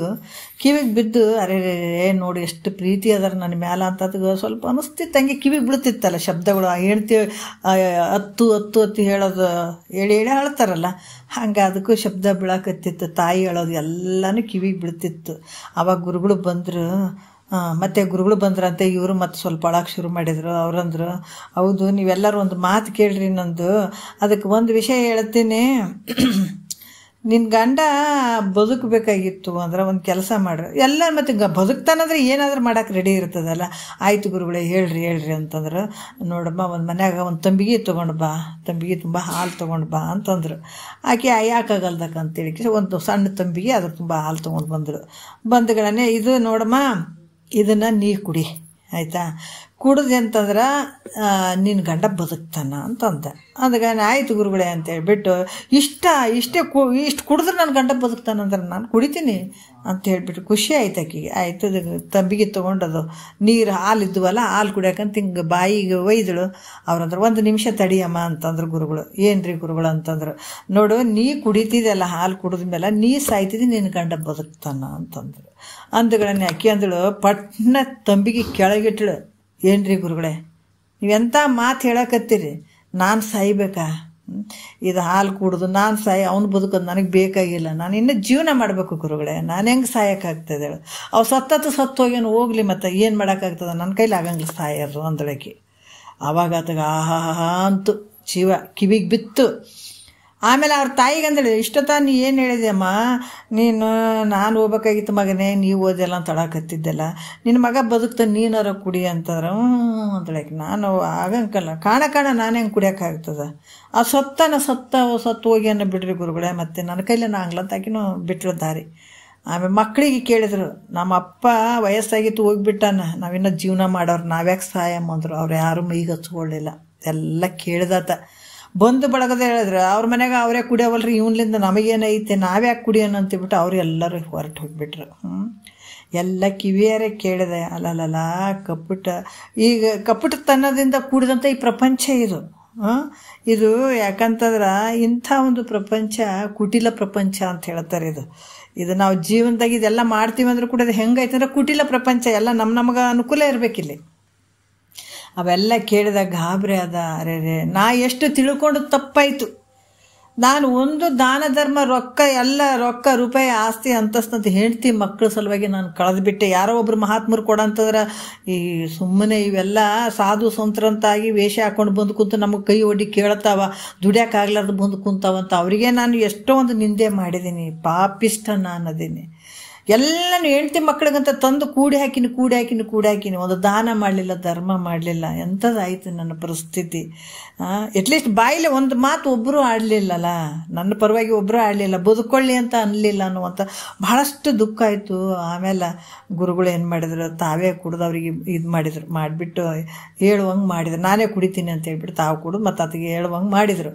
ಎದ್ಮೇಲೆ ಅಂದ, ಯಾರ ಮುಖನೇ ನೋಡಲಿಲ್ಲ, ಹೆಂಡತಿ ಮುಖ ನೋಡಲಿಲ್ಲ, ಮಕ್ಕಳ ಮುಖ ನೋಡಲಿಲ್ಲ, ತಾಯಿ ಮುಖ ಯಾರು ಬೇಡ ಗುರುಗಳೇ, ನನಗೆ ಒಂದು ಪಾದ ನನಗೆ ಸಾಕು, ನನಗೆ ಈ ಜೀವನ ಸಾಕು, ನನಗೆ ಗೊತ್ತಾಯ್ತು ಏನಂಬುದು ಗೊತ್ತಾಯ್ತು ಗುರುಗಳೇ ಅಂತ ಹೇಳಿ ಕೈಕಾಲು ಹಿಡ್ಕೊಂಡ. ಆವಾಗ ಅದಕ್ಕೊಂದು ವಿಚಾರಗಳನ್ನು ಹೇಳಿ ಗುರುಗಳು ಮುಂದಕ್ಕೆ ಹೋದರು ಅಂತ ಹೇಳ್ತಾರೆ. ಯಾಕಂದರೆ ಇಂಥ ವಿಚಾರಗಳು ಯಾವಾಗ ಗೊತ್ತಾತಂದ್ರೆ ಕೊನೆಗಾಲದಲ್ಲಿ ಗೊತ್ತಾಗ್ತದೆ ನಮಗೆ. ಎಲ್ಲರೂ ನಮ್ಮವ್ರು ನಮ್ಮ ಮೇಲೆ ಭಾಳ ಪ್ರೀತಿ ಅಂದ್ಕೊಂಡಿರ್ತೀವಿ, ಯಾವಾಗ ಗೊತ್ತದ 4 ದಿವಸ ನೀವು ಬಿದ್ದಾಗ ಗೊತ್ತಾಗ್ತದೆ. 4 ದಿವಸ ನಿನ್ನ ಕಡೆಯಿಂದ ಅವ್ರು ಬಳಸ್ಕೊಳ್ಳೋದು ಮಾಡಿದಾಗ ಅವ್ರದ್ದು ಗೊತ್ತಾಗ್ತದೆ ನಿನಗೆ. ಅದ್ಭುತವಾದಂಥ ವಿಚಾರಗಳನ್ನು ಹೇಳ್ತಾರೆ. ಹೀಗಾಗಿ ಅದಕ್ಕೆ ದಾಸರು ಕೂಡ ಹೇಳ್ತಾರೆ, ಯಾರಿಗೆ ಯಾರುಂಟು ಎರವಿನ ಸಂಸಾರ, ನೀರ ಮೇಲಿನ ಗುರುಳೆ ನಿಜವಲ್ಲ ಅರಿಯೇ, ಯಾರಿಗೆ ಯಾರು ಅಲ್ಲಪ್ಪ. ಅದಕ್ಕೆ ನೀ ಬಂದಿದ್ದಿ, ಭೂಮಿಗೆ ಬಂದಿದ್ದಿ, ಆದ್ರೆ ನಾನು ಯಾರು ಇದ್ದೀನಿ, ನಾನು ಏನನ್ನ ತಲುಪಬೇಕು, ಏನನ್ನ ಮಾಡ್ಕೊಳ್ಬೇಕು ಅನ್ನುವಂಥದ್ದು ನೀ ತಿಳ್ಕೊಂಡು ಇದ್ರಾಗ ಮುಂದುವರಿಯೋ, ನಿನ್ನ ಮೋಹದಲ್ಲಿ ಹೋಗ್ಬೇಡ ಅಂತ ಒಂದು ಕರುಣೆಯ ಮಾತು ಇದು. ಯಾರಿಗೆ ಮಾತು ಅಂದ್ರೆ ಮನುಷ್ಯನಾಗಿ ತೊಡ್ಕೊಂಡು ಬಂದದಲ್ಲ ಶರೀರ, ಇದಕ್ಕಾಗಿ ಮಾತಿದೆ. ಇದಕ್ಕಾಗಿ ಹೇಳಿದಂಥ ಒಂದು ಏನು ವಿಚಾರ ಇದು, ಬೇರೆ ಯಾವುದಕ್ಕಾರ ಆದೇನು ಇದಕ್ಕೆ. ಯಾವ ಪ್ರಾಣಿ ಪಕ್ಷಿಗಳಿಗೆ ಏನಾರ ಕರೆದು ಹೇಳುವಂಥದ್ದು ಐತೇನ್ರಿ? ಮನುಷ್ಯನಿಗೆ ನೀ ಎಚ್ಚರಿಕೆ ಆಗು, ಕಷ್ಟ ಅನುಭವಿಸ್ಬೇಡ, ಮುಂದೆ ಭಾಳಷ್ಟು ಕಷ್ಟ ಐತೆ ಮುಂದೆ. ಅದಕ್ಕೆ ಹೇಳ್ತಾರೆ, ನಾವು ಯಾರಿಗೆ ಮಕ್ಕಳ ಮರಿಗಳ ಮೇಲೆ ಪ್ರೀತಿ ಮಾಡಬಾರ್ದೇನ್ರಿ? ಹೆಂಡತಿ ಮಕ್ಕಳ ಮೇಲೆ ಪ್ರೀತಿ ಮಾಡಬಾರ್ದಂದ್ರೆ ಪ್ರೀತಿ ಮಾಡು, ಅವ್ರ ಜೊತೆ ಇರು, ಏನು ನೀನು ಹೆಂಗೆ ಭಾಳ ಬಿಂದಾಸಾಗೆ ಇರು, ಬೇಡ ಅನ್ನಂಗಿಲ್ಲ. ಆದ್ರೆ ಮನಸ್ಸಿನಲ್ಲಿ ಇದೇ ಗಟ್ಟಿದೆ ಶಾಶ್ವತ ಅಂತೇಳಿ ತಿಳ್ಕೊಂಡು ಅವ್ರ ಮೇಲೇ ಎಲ್ಲ ಪ್ರೇಮ ಮೋಹ ಪ್ರೀತಿ ಎಲ್ಲೊಟ್ಟು ಇಟ್ಕೊಂಡು ನಿನ್ನ ಜೀವನ ವ್ಯರ್ಥ ಮಾಡ್ಕೋಬೇಡ. ಅದ್ರ ಜೊತೆ ಮುಕ್ತಿ ಅನ್ನುವಂಥದ್ದನ್ನು ಪಡ್ಕೊಳ್ಬೇಕು, ಮಾನವ ಜನ್ಮ ಸಾರ್ಥಕ ಮಾಡ್ಕೊಳ್ಬೇಕು ಅಂತ ನಿನ್ನ ಭಾವ ಇಟ್ಕೋ. ಇದಕ್ಕಾಗ್ಯಾರ ಈ ಶರೀರವನ್ನು ಮೀಸಲಾಗಿಡೋ ಅಂತ ಹೇಳ್ತಾರೆ ನೋಡ್ರಿ ಮಹಾತ್ಮರು. ಈ ಶರೀರ ಇದಕ್ಕಾಗಿ ಮೀಸಲಿಡಿ, ಇದು ಒಂದೇ ಜನ್ಮ ನೀನು ಮೀಸಲಾಗಿಡೋ, ದುಃಖದಿಂದ ಪಾರಾಗ್ತೀನಿ ನೀನು. ಅವ್ರೇನು ರೊಕ್ಕ ಇಡಲಿಲ್ಲ, ರೂಪಾಯಿ ಇಡಲಿಲ್ಲ, ಆಸ್ತಿ ಇಡೋ ಅಂತ ಹೇಳಿಲ್ಲ ಅವರು. ನೀನು ಭಾಳ ರೊಕ್ಕ ಗಳಿಸ್ಕೇಸಿ ಕಷ್ಟಪಟ್ಟು ರೊಕ್ಕ ಗಳಿಸಿ ಅಂತ ಇಟ್ಟಿಲ್ಲ. ಯಾಕಂದರೆ ಇದು ಎಷ್ಟೊಂದು ಪುಣ್ಯದ ಫಲದಿಂದ ಬಂದದಿದು. ಅದಕ್ಕೆ ನರ ಜನ್ಮದಿಂದ ಹೆದ್ದೋಳು ಮಿಗಿಲುಂಟೆ ಅಂತ ಹೇಳ್ತಾರೆ. ಇದು ನರ ಜನ್ಮ ಬಂದದಲ್ಲ, ಇದಕ್ಕಿಂತ ದೊಡ್ಡ ಭಾಗ್ಯ ಏನಾರ ಐತೇನಂದ್ರೆ ಇಲ್ಲ. ಯಾಕಂದ್ರೆ ದೊಡ್ಡದನ್ನು ಪಡ್ಕೊಳ್ಬೇಕಾಗ್ಯದ ಇದು. ಇಂಥ ಬೆಲೆ ಕಟ್ಟದೇ ಇರುವಂಥ ಶರೀರ ಬಂದದ, ಬೆಲೆ ಕಟ್ಟದೇ ಇರುವಂಥ ವಸ್ತುವನ್ನು ಪಡ್ಕೊಳ್ಬೇಕಾಗ್ಯದ. ಅದು ಬಿಟ್ಟು ಯಾವುದಕ್ಕೂ ನೀನು ಬಳಸ್ಕೊಂಡು ಸಾಯಿಬೇಡಪ್ಪ ಅಂತಾರೆ ನೋಡ್ರಿ. ಅದಕ್ಕೆ ಇದೇ ಒಂದೇ ಮನಸ್ಸು. ಮತ್ತು ಹೆಂಡತಿ ಮಕ್ಕಳ ಕಡೆ ಈ ಮನಸ್ಸು ಇಟ್ಟೆ ಅಂದ್ರೆ ಈ ಕಡೆ ಯಾವಾಗ ಇಡ್ತಿದ್ದಿ? ಆನಂದವನ್ನು ಪಡ್ಕೊಳ್ಬೇಕು, ಭಗವಂತನ ಕಾಣಬೇಕು, ಸಾಕ್ಷಾತ್ಕಾರ ಮಾಡಿಸ್ಕೊಳ್ಬೇಕು, ಸದಾಕಾಲ ಆನಂದವಾಗಿರ್ಬೇಕು ಅನ್ನುವಂಥದ್ದು ಮನಸ್ಸು ಆ ಕಡೆ ಆಗ್ತಿದೆ. ಅದಕ್ಕೆ ಒಂದು ತ್ಯಾಗ ಮಾಡ್ಬೇಕಾಗ್ತದೆ, ಒಂದು ಹಿಡಿಬೇಕಾಗ್ತದೆ. ಈ ಕಡೆ ತ್ಯಾಗ ಮಾಡಿದೆ, ಇಂಥ ಮೋಕ್ಷದ ಸ್ಥಿತಿ ಕಡೆ ನೀ ಮುಖ ಹಾಕದೇನೆ ಮನಸ್ಸನ್ನು ಹೆಂಡತಿ ಮಕ್ಕಳ ಕಡೆ ನೀನು ಸಂಪೂರ್ಣವಾಗಿ ಇಟ್ಬಿಟ್ಟೆ ಅಂದರೆ ಇದನ್ನು ಕಳ್ಕೊತಿದೆ. ಯಾಕಂತಂದ್ರೆ ಇದನ್ನೇ ಬೇಕಾದ್ರೆ ಇದು ಕಳ್ಕೊತಿ, ಇದು ಬೇಕಾದ್ರೆ ಇದು ಕಳ್ಕೊತಿದ್ದೆ. ಅದಕ್ಕೆ ನೀನು ಇದನ್ನು ತಿಳ್ಕೊ, ಸರಿಯಾಗಿ ತಿಳ್ಕೊಪ್ಪ. ಇದು ಯಾವುದು ಶಾಶ್ವತ ಅಲ್ಲ. ಹೌದಪ್ಪ, ಹೆಂಡತಿ ಮಕ್ಕಳು ಕೊನೆವರೆಗೆ ಇರ್ತಾರೆ, ನನಗೆ ಸೊತ್ತನ್ನು ನಾನು ನಿಂತು ಬರ್ತಾರೆ, ಬಂದರೂ ಕೂಡ ಯಮಧರ್ಮನ ಕೈಲಿ ಹೇಳಿಕೇಸಿ ಬಿಡಿಸ್ತಾರ. ಮತ್ತು ನಾವು ಮುಂದಿನ ಜನ್ಮದಾಗನೂ ಎಲ್ಲ ಜೊತೆಗೆ ಇರ್ತೀವಿ ಅಂದ್ರೆ ಮಾಡು. ಹಂಗಿಲ್ಲ, ಇಲ್ಲೇ ಭೇಟಿ ಆದಂಗೆ ಕಾಣ್ತಾರ. ಮುಂದೆ ಯಮಧರ್ಮ ಬಂದು ನಿನಗೆ ಒದ್ಕೊಂತ ಹೋದಾಗ ಇವ್ರು ಯಾರು ಬಂದು ನಿನಗೆ ಬಿಡಿಸಂಗಿಲ್ಲಪ್ಪ. ಅದಕ್ಕೆ ಸತಿಪುತ್ರರು ಎನ್ನವರೊಂದು ನೆಚ್ಚಿರುವೆ, ಮರಣ ಕಾಲದಿ ನಿನ್ನ ಹಿಂದೆ ಬಹರೆ, ಇರುವ ದ್ರವ್ಯವೆಲ್ಲವನ್ನು ಕೊಟ್ಟು ಕಳಿಸುವರೆ, ಯಮಪುರದ ಬಾಧೆಯನ್ನು ಬಂದು ಬಿಡಿಸಿಕೊಂಬುವರೆ. ಅವ್ರು ಯಾರು ಬಂದು ಬಿಡಿಸಂಗಿಲ್ಲ. ಮತ್ತು ನೀವು ಮುಂದೆ ಯಾವ ಜನ್ಮಕ್ಕೆ ಹೋದ್ರೂ ಕೂಡ ನೀನು ಬಲ್ಲಿ ನಿನ್ನ ಜೊತೆಯಾಗಿ ಬರ್ತಾರೆ ಅಂದ್ರೆ ಇಲ್ಲ, ಇವೆಲ್ಲ ಸುಳ್ಳು ಅದಾವ. ಅದಕ್ಕೆ ಇರೋದ್ರಾಗ ಈ ಶರೀರ ನಾನು ಯಾರಿದ್ದೀನಿ ಅಂತ ತಿಳ್ಕೊಳ್ಳೋಕ್ಕೆ ಮನಸ್ಸಿಡು, ಈ ಕಡೆ ಇಡು, ಆ ಕಡೆ ಯಾಕಂದ್ರೆ ಅಲ್ಲಿ ಬೇಡ ಅಂತ ಹೇಳಂಗಿಲ್ಲ. ಇರು, ಎಷ್ಟಿರ್ತಿದೆ ಅಷ್ಟೇ, ಸ್ವಲ್ಪ ಇರ್ಬೇಕು ಮ್ಯಾಲಷ್ಟೇ. ಅದ್ರ ಒಳ ಇಳಿಸ್ಕೊಂಡು ಸಾಯಕ್ಕೆ ಹೋಗ್ಬೇಡ ಹಂಗೆ. ಅದಕ್ಕೆ ಈ ಶರೀರ ಇದಕ್ಕೆ ನಿನಗಾಗಿ ಉಪಯೋಗ ಮಾಡ್ಕೊ ಅಂತ ನಿಜಗುಂಡ್ರಿ ಎಚ್ಚರಿಕೆ ಮಾತು ಹೇಳ್ತಾರ. ಅದಕ್ಕೆ ಇಂಥ ಹೇಳ್ತೀನಿ ನನಗೆ ಸರ್ವಸ್ವ ಅಂತ ಆಕಿನ ಸಲುವಾಗಿ ಜೀವ ಇಟ್ಟು ಹೆಂಡ್ತಿ ಗಂಡ ಹೆಂಡ್ತಿಗೆ ಜೀವನ ಅಲ್ಲೇ ತೇಯಿಸ್ಬಿಡ್ತೀನಿ ಅನ್ನಂಗಿಲ್ಲ. ಯಾಕಂದ್ರೆ ಅದು ಅಷ್ಟೇ, ಈಗ ಬಂದಿದ್ದೀವಿ, ಸಂತ್ಯಾಗ ಬಂದೀವಲ್ಲ, ನಾವು ಹೆಂಗೆ ಸಂತಿಗೆ ಬಂದಾಗ ಬಂದೀವಿ, ಹೆಂಡ್ತಿ ಅಂದ್ಕೊಂಡ್ಳು, ಇದೆಲ್ಲ ಮಾಯೆ. ಗಂಡಿಗೆ ಹೆಂಡ್ತಿ ಮಾಯೆ, ಹೆಂಡ್ತಿ ಗಂಡ ಮಾಯೆ. ಇದು ಮಾಯದ ಕೈ ಚಳಕ, ಇದು ಕೈ. ಯಾಕಂದ್ರೆ ಮಾಯದ ಒಂದು ಕೈ ಮಾಟ ಇದು. ಹಂಗೆ ಹೆಂಡ್ತಿ ಅಂತ ಪ್ರೀತಿ ತೋರಿಸಿ ತನ್ನ ಮಾಯೆ ತನ್ನದ್ರಾಗ ಹೇಳ್ಕೊಂಡ್ಬಿಡ್ತದ, ಮಕ್ಕಳಂತ ಪ್ರೀತಿ ತೋರಿಸಿ ಆ ಕಡೆ ಹೇಳ್ಕೊಂಡ್ಬಿಡ್ತದ. ಹಲವಾರು ರೀತಿಯಿಂದ ಇದು ಮಾಯೆ ತನ್ನದಕ್ಕೆ ಕೆಡ್ಕೊಂಡ್ಬಿಡ್ತದೆ. ಅದಕ್ಕೆ ನೀನು ಇದನ್ನು ತಿಳ್ಕೊಂಡು ದೂರ ಆಗು. ಅದಕ್ಕೆ ನಿನ್ನ ಸಲುವಾಗಿ ಈ ಜೀವನವನ್ನು ಬಳಸ್ಕೊಳಪ್ಪ ಅಂತ ಭಾಳಷ್ಟು ವಿಚಾರವನ್ನು ಹೇಳ್ತಾರೆ. ಮತ್ತು ಇಲ್ಲಿ ಕೂಡ ಒಂದು ವಿಶೇಷವಾಗಿ ಇರುವಂಥ ವಿಚಾರವನ್ನು ಹೇಳ್ತಾರೆ. ಏನು 12ನೇ ನುಡಿಯಲ್ಲಿ ಹೇಳ್ತಾರೆ. ಏನಂದ್ರೆ, ಈ ಸ್ತ್ರೀ ಸೌಂದರ್ಯವನ್ನು ಕಂಡು ಯಾವನು ಸ್ತ್ರೀಯಲ್ಲಿ ಮೋಹಗೊಳ್ಳಂಗಿಲ್ಲೋ ಅವನೇ ವಿರಕ್ತ ಅಂತ ಹೇಳ್ತಾರೆ. ವಿರಕ್ತ ಅಂದರೆ ಯಾರು ಅಂದ್ರೆ, ಒಂದು ಈ ಸ್ತ್ರೀಯನ್ನು ಕಂಡು ನಾನು ಮೊದಲೇ ಹೇಳ್ಕೊತ ಬಂದೀನಿ, ಎರಡೂ ತೊಗೊಳ್ಬೇಕನ್ನುವಂಥದ್ದು ಹೇಳ್ಕೊಂಡು ಬಂದಿದ್ದೀನಿ ನಾನು. ಅದಕ್ಕೆ ಮಹಾತ್ಮರು ಅದನ್ನೇ ಹೇಳ್ತಾರೆ. ಯಾವ ರೀತಿ ಅಂದರೆ, ಯಾವಾಗ ಆ ಸೌಂದರ್ಯಕ್ಕೆ ಯಾವಾಗ ಮೋಹಗೊಳ್ಳಂಗಿಲ್ಲೋ ಆತನೇ ವಿರಕ್ತ ಧೀರ ಅಂತ ಕೂಡ ಇಲ್ಲಿ ಹೇಳ್ತಾರೆ. ಒಂದು ಸ್ವಲ್ಪ ನೋಡ್ಕೊಂಡು ಕೇಸಿ ನಾವು ಹೋಗ್ಬಿಡೋಣ ಇದನ್ನು. ಅದ್ರ ಬಗ್ಗೆನೇ ಕೊಡ್ತಾರೆ. ಅದು ಇರುವಂಥ ತಾತ್ಪರ್ಯ ಅಷ್ಟೇ ಐತದ. ಸೋಲದಾತನೇ ವಿರತನು ಮನದೊಳಗೆ ಬಾಲೆಯರ ಸಿಂಗರವನ್ನೇ ಕಂಡು ಅಂತ ಹೇಳ್ತಾರೆ. ಸೋಲದಾತನೇ ವಿರತನು. ನಾವಿದು ಒಂದು ವಿಚಾರ ತೊಗೊಂಡಾಗ ನಾವು ಭಾಳ ಅದ್ಭುತವಾಗಿ ವಿಚಾರ ಮಾಡಬೇಕು. ಯಾಕಂತಂದ್ರೆ ಹೆಣ್ಣು ಹೊನ್ನು ಮಣ್ಣು ನಮ್ಮ ಕಣ್ಣು ಮುಂದಿದ್ರೂ ಕೂಡ ಅಲ್ಲಿಗೆ ಸೋಲಬಾರ್ದು, ನಾವು ಮನಸ್ಸು ಅಲ್ಲಿಗೆ ಹೋಗ್ಬಾರ್ದು. ಅದಕ್ಕೆ ಏನು ಇಲ್ಲ ಅಂತ ಬಿಟ್ಟಿದ್ದೀನಿ ರೀ ಅಂತ ನಾನು ಭಾಳ ವೈರಾಗ್ಯದಿಂದ ಇದ್ದೀನಿ ಅನ್ನಂಗಿಲ್ಲಿ. ಯಾಕಂದ್ರೆ ನಮಗೆ ಸಂಪತ್ತಿಲ್ಲ, ರೊಕ್ಕಿಲ್ಲ, ರೂಪಾಯಿ ಇಲ್ಲ, ಏನೂ ಇಲ್ಲ, ನನಗೆ ಅವಕಾಶ ಇಲ್ಲ, ಅದಕ್ಕೆ ನಾನು ಭಾಳಷ್ಟು ವೈರಾಗ್ಯಶಾಲಿಯಾಗಿನಂತ ಅನ್ನಂಗಿಲ್ಲಿ. ವೈರಾಗ್ಯಶಾಲಿ ಹೆಂಗಿರ್ಬೇಕಂದ್ರೆ, ಹೆಂಡ್ತಿ ಮಕ್ಕಳು ಸಂಪತ್ತು ಆಸ್ತಿ ಅಂತಸ್ತು ಎಲ್ಲ ಅದ, ನಿನಗೆಲ್ಲ ವೈಭೋಗಗಳು ಅದಾವ, ಆದರೆ ಅದನ್ನು ತುಣದಂಗೆ ಕಾಣ್ತೀಯಲ್ಲ ನಿನ್ನ ಭಾವದಲ್ಲಿ, ಇದು ದೊಡ್ಡ ವಿರಕ್ತಿ, ವೈರಾಗ್ಯ. ಇದು ದೊಡ್ಡ ವೈರಾಗ್ಯ. ಇದು ಎಲ್ಲ ಸಂಪತ್ತು ನಮ್ಮ ಕಣ್ಮುಂದೆ ಇರಬೇಕು, ನಮಗೆ ದೊಡ್ಡ ದೊಡ್ಡ ಆಸ್ತಿ ಇರಬೇಕು, ಎಲ್ಲನೂ ಇರಬೇಕು, ವೈಭೋಗಗಳು ಇರಬೇಕು, ಇದ್ರೂ ಅದನ್ನು ತುಣದಂಗೆ ಕಾಣ್ತದಲ್ಲ, ಇದು ನಿಜವಾದ ವೈರಾಗ್ಯ. ನೋಡ್ರಿ, ಇಲ್ಲೇ ಐತೆ ನೋಡ್ರಿ ವೈರಾಗ್ಯ ಬೇರೆ. ನೋಡ್ರಿ ಹಂಗೂ ಇರ್ತಾರೆ. ಮತ್ತು ಏನು ಇರಲಿಲ್ಲ ಅಂದ್ರಂತಲ್ಲ, ಸಂಪೂರ್ಣ ಏನು ಇರಲಾರ್ದವ್ರು ವೈರಾಗ್ಯ ಮಾಡಬಾರ್ದೇನಂತಲ್ಲ. ಯಾಕಂದ್ರೆ ಅವ್ರ ಭಾವದಲ್ಲಿನೂ ಅದು ಬಿಟ್ಟ ಮಲದಂತೆ ತಿಳ್ಕೊಳ್ವಂತು. ವಿಷಯಾದಿ ಮತ್ತು ವಿಷಯಾದಿಗಳ ದೋಷ ದರ್ಶನ ಆಯಿತು ಅಂದಾಗ ಮತ್ತು ಅದನ್ನು ತಿರ್ಗಾ ಒಳ್ಳೆ ನೋಡಲಾರ್ದೆ ಪರಮ ವಿರಕ್ತಿ ಅಂತ ಹೇಳಿದ್ದಾರೆ. ಐದು ವನಿತಾದಿ ವಿಷಯದೋಳುಳ್ಳ ದೋಷವನ್ನು ತೊರೆದವನು ಮರಳಿ ಮೋಹಿಸದೆ ಚಲಿಯಾಗಿ, ಕೊರತೆ ಇಲ್ಲದೆ ಶಂಭು ಲಿಂಗದಂತಿರೆ ಭೋಗ ದರಕವಿಲ್ಲದಿದೀಗ ಪರಮ ವೈರಾಗ್ಯ ಅಂತ ಹೇಳಿದ್ರೆ, ಹಂಗೆ ವೈರಾಗ್ಯ ಇರಬೇಕು. ಅದಕ್ಕೆ ಇಲ್ಲಿ ಕೂಡ ಹೇಳ್ತಾರೆ. ಗರಗದ ತಾತವ್ರದ್ದು ನೆನಪು ಬರ್ತದೆ. ಭಾಳಷ್ಟು ತೊಂದರೆ ಕೊಟ್ಟರು ಗರಗದ ಮಡಿವಾಳಪ್ಪ ತಾತವ್ರಿಗೆ. ಆ ರಾಜ್ಯದಾಗ ಭಾಳಷ್ಟು ತೊಂದರೆ ಕೊಟ್ಟರು. ಅವ್ರು ಹೆಂಗಾರ ಮಾಡಿ ಕಾಶಿಗೆ ಹೋಗಿ ಕಾಶಿ ಒಳಗೆ ಸಂಸ್ಕೃತವನ್ನು ಕಲ್ತ್ಬಿಟ್ಟು ಅಲ್ಲಿ ಇದನ್ನು ಜ್ಞಾನವನ್ನು ಪಡ್ಕೊಂಬಂದ್ರೆ ಸ್ವಲ್ಪ ದಿವಸ ಆತ ಹೊರಗೆ ಹೋದಂಗೆ ಆಗ್ತಾನೆ. ಇದೆಲ್ಲ ನಮ್ಮದೇ ಕಾರ್ಬಾರ ಆಗ್ತದಂತ ಒಂದು ಇದ್ರ ಮೇಲೆ ಕಳಿಸಿದ್ರು ಅವರಿಗೆ. ಎಲ್ಲಿಗೆ? ಕಾಶಿ ಒಳಗೆ ಕಳಿಸಿದ್ರು. ಇಲ್ಲಿ ಭಾಳಷ್ಟು ಒಂದು ಅನ್ಯಾಯವಾಗಿ ವ್ಯವಹಾರಗಳು ಮಾಡೋಕ್ಕೆ ಶುರು ಮಾಡಿದರು. ಹೌದಾ? ಹೆಂಗಾದ್ರೆ ಮಾಡಿ ಇವ್ರನ್ನ ಬಿಡಿಸ್ಬೇಕನ್ನೋ ಭಾವನೆನೇ ಇತ್ತು ಅಲ್ಲಿ ಕಿತ್ತೂರಲ್ಲಿ. ಆವಾಗ ಇವ್ರು ಬಂದ ನಂತರ ಹೆಂಗಾರ ಮಾಡಿ ಇವ್ರಿಗೆ ಅಪವಾದ ಮಾಡಿಸ್ಬೇಕು, ಯಾರು ಗರಗತಾತರ ಮೇಲೆ ಅಪವಾದ ಒರೆಸ್ಬೇಕು ಅಂತ ಭಾಳಷ್ಟು ಪ್ರಯತ್ನ ಮಾಡಿದರು. ಯಾಕಂದ್ರೆ ಅವರು ಭಾಳಷ್ಟು ದೊಡ್ಡ ಮಹಾತ್ಮರೇ ಇದ್ರು. ಅವ್ರು ಹೆಂಗೆ ಸೋಲ್ತಾರೆ ಹೇಳ್ರಿ? ಎಲ್ಲದರಾಗ ಪರೀಕ್ಷೆ ಮಾಡೋಕೆ ಮಾಡಿ ಯಾವುದ್ರಾಗ ಒಂದ್ರಾಗ ಹಿಡಿಸಿ ಬಿಡ್ಬೇಕು ಅವ್ರಿಗೆ ಅನ್ನುವಂಥದ್ದು ಭಾಳ ಇತ್ತು. ಆದರೂ ಕೂಡ ಒಂದು ಕಾರ್ಯಕ್ರಮ ಮಾಡಿದಾಗ ಮಾಡ್ತಾರೆ. ಮಾಡಿಬಿಟ್ಟು ಅದ್ರಾಗ ನೋಡ್ರಿ ಭಾಳಷ್ಟು ಜ್ಞಾನಿಗಳನ್ನು ಎಲ್ಲ ಕಡೆ ಇರುವಂಥ ಮಹಾತ್ಮರನ್ನು ಕರೆಸಿಬಿಟ್ಟು ಎಲ್ಲರಿಗೂ ಒಂದು ಮೃಷ್ಟಾನ್ನ ಭೋಜನ ಏರ್ಪಡಿಸುವಂಥದ್ದು, ಅದು ರಾತ್ರಿ ಸಂದರ್ಭದಾಗ. ಆಮೇಲೆ ಸ್ತ್ರೀಯರಿಗೆ ನಾನಾ ರೀತಿಯಿಂದ ವಿಚಿತ್ರ ವೇಷಗಳನ್ನು ಹಾಕಿಬಿಟ್ಟು ಅಲ್ಲಿ ಅವ್ರ ಮುಂದೆ ಕಳಿಸಿದ್ರೆ ಅವರು ಒಂದು ಭಾವ ಹೆಂಗಿರ್ಬೇಕು ಅಂತಂದ್ರೆ ಭಾಳ ವೈರಾಗ್ಯ ಭಾವ ಇರಬೇಕು. ಯಾವ ಒಂದು ಹೆಣ್ಣಿಗೂ ಮರಳಾಗುವಂಥ ಭಾವ ಇರಬಾರ್ದಲ್ಲಿ, ಸೋಲ್ದೇ ಇರುವಂಥ ಭಾವ ಅನ್ನುವಂಥದ್ದಿತ್ತು. ಯಾರಾದರೂ ಸೋತ್ರಂದರೆ ಇವ್ರು ನಿಜವಾದ ಜ್ಞಾನಿ ಅಲ್ಲ ಅಂತ ತಿಳ್ಕೊಳ್ಳುವಂಥದ್ದು. ಈ ರೀತಿ ಪರೀಕ್ಷೆ ಇತ್ತಲ್ಲಿ. ಆವಾಗ ಎಲ್ಲ ಮಹಾತ್ಮರನ್ನು ಕರೆಸಿದ್ರು, ಗರಗತಾತವ್ರನ್ನ ಕುಂದಿರಿಸಿದ್ರು. ಬೇಕಂತೆ ಗರಗತಾತವ್ರದ್ದು ಅವರು ವಿರಕ್ತರಲ್ಲ, ಒಂದು ಹೆಣ್ಣಿನ ಕಡೆ ಮೋಹ ಮಾಡಿದಾರ, ಹಂಗಾಗಿಬಿಟ್ಟು ಇವ್ರು ಜ್ಞಾನಿ ಅಲ್ಲ ಅಂತಲೇ ಇದು ಹೇಳಿಸ್ಬೇಕಂತಲೇ ಅದು ಕಾರ್ಯಕ್ರಮ ಮಾಡಿದ್ರು ಅವರು. ಇವ್ರು ಮೊದಲೇ ಮಹಾತ್ಮರು. ಅವ್ರು ಎಲ್ಲಿದ್ರಿ ಏನ್ರಿ? ಆಯಿತು, ಕುಂತರು ಎಲ್ಲ ಮೃಷ್ಟಾನ್ನ ಭೋಜನ ಎಲ್ಲ ಕೊಟ್ಟರು. ಸ್ತ್ರೀಯರೆಲ್ಲ ಒಂದು ಬೇರೆ ಬೇರೆ ಥರ ಒಂಥರ ಅಸಹ್ಯ ಡ್ರೆಸ್ ಹಾಕ್ಕೊಂಡು ಬಂದು ಅವ್ರಿಗೆ ಮರಳು ಮಾಡೋಕ್ಕೆ ನೋಡಿದರು. ಯಾರಿಗೆ? ಮಹಾತ್ಮರಿಗೆಲ್ಲರಿಗೆ. ಆದರೆ ಕೆಲವ್ರು ಎಲ್ಲರೂ ಅದಕ್ಕೆ ಬಲಿಯಾಗಿಬಿಟ್ರು. ಅಂದ್ರೆ ಅವರು ಒಂದು ಮೋಹ ಮಾಡಿಬಿಟ್ರು ಅವರು ಕೆಲವರೆಲ್ಲ.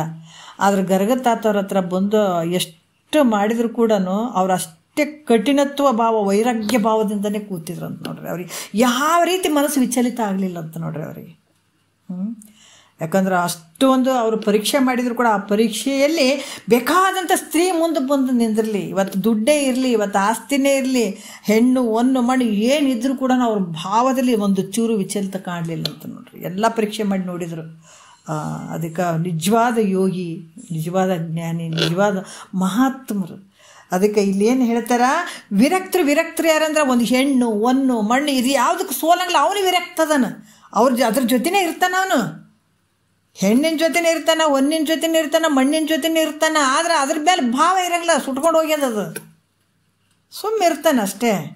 ಅದಕ್ಕೆ ಹೇಳ್ತಾರೆ ಸೋಲದಾತನೇ ವಿರತನು. ಯಾವುದು ಅದಕ್ಕೆ ಸೋಲಂಗಿಲ್ಲ, ಒಂದು ಸ್ತ್ರೀ ಸೋಲಂಗಿಲ್ಲ. ಮುಂದೆ ಇದ್ದರೂ ಕೂಡ ಆ ಸ್ತ್ರೀಗೆ ಸೋಲಂಗಿಲ್ಲ. ಮನದೊಳಗೆ ಬಾಲೇರ ಸಿಂಗರವನ್ನೇ ಕಂಡು ಸೋಲದಾತನೇ ವಿರತನು. ವೈರಾಗ್ಯಶಾಲಿ ಅತ್ತಗಂತಾರ ನೋಡಪ್ಪ. ಹಂಗೆ ತಿಳ್ಕೊ. ಈ ರೀತಿಯಾಗಿ ಅವರು ಹೇಳುವಂಥದ್ದು. ಸುಮ್ಮನೆ ಓದ್ಕೊಂತ ಹೋಗ್ಬಿಡ್ತೀನಿ. ತಳಿರೆಡಿಯ ನುಂಡೊಡೆಗಳ ಚೆಲುವಿನೋಳು ಬಳಿಯ ನಿತಂಬ ಭರದ ನಡೆಗೆ ಬಳುಕುವತಿ ಬಡ ನಡುವಿನ ತೆಳವಸುರ ನಳಿನ ತೋಳ ನಲ್ಲಳನ್ನುವ ಕಂಡು ನಸುದೋರ್ಪ ಬಲ್ಮುಲೆಗಳ ಲಾವಣ್ಯ ರಸ ಮರುವ ಮುದ್ದು ಮೊಗದ ಕಾಂತಿ ಪೆಸರಿಸುವ ನಿಡಂಗಗಳ ಜೌವನದ ಬಿಸಿನಿ ಬಣ್ಣದ ಮೈಯಳ ಕಂಡು ಜೊಲ್ಲೆಯದ ಬಳಲು ಮುಡಿಯ ಪೆಂಬಲ್ಲು ಕಂಬುಗ್ರೀವದ ಸೊಗಸ ನುಳ್ಳ ಚಂದುಟಿಯ ಒಗರ ನಗುವ ತೆಳುಗಲ್ಲದ ಸೀಳ ರೀತಿಯ ಕಂಡು ಅಂತ ಈ ಒಂದು 3 ನುಡಿಗಳು ಇಲ್ಲಿ ಕೊಟ್ಟಿದ್ದಾರೆ. ಹಾಗಾಗಿ ಭಾಳಷ್ಟು ವಿಚಾರಗಳನ್ನು ಹೇಳ್ತಾರೆ.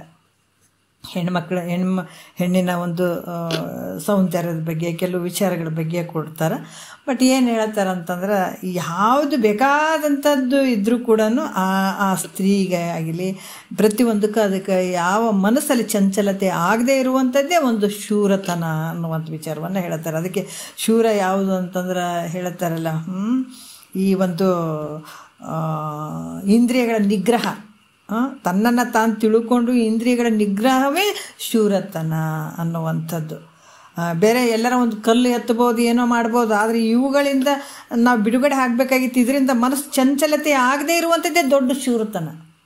ಅದಕ್ಕೆ ಹೇಳ್ತಾ ಇಂದ್ರಿಯಗಳಿಗೆ ಸೋಲ್ದೇ ಇರುವಂಥದ್ದು ಅನ್ನುವಂಥದ್ದು ಈ ವಿಚಾರದಲ್ಲಿ ಹೇಳ್ತಾರೆ ಅವರು.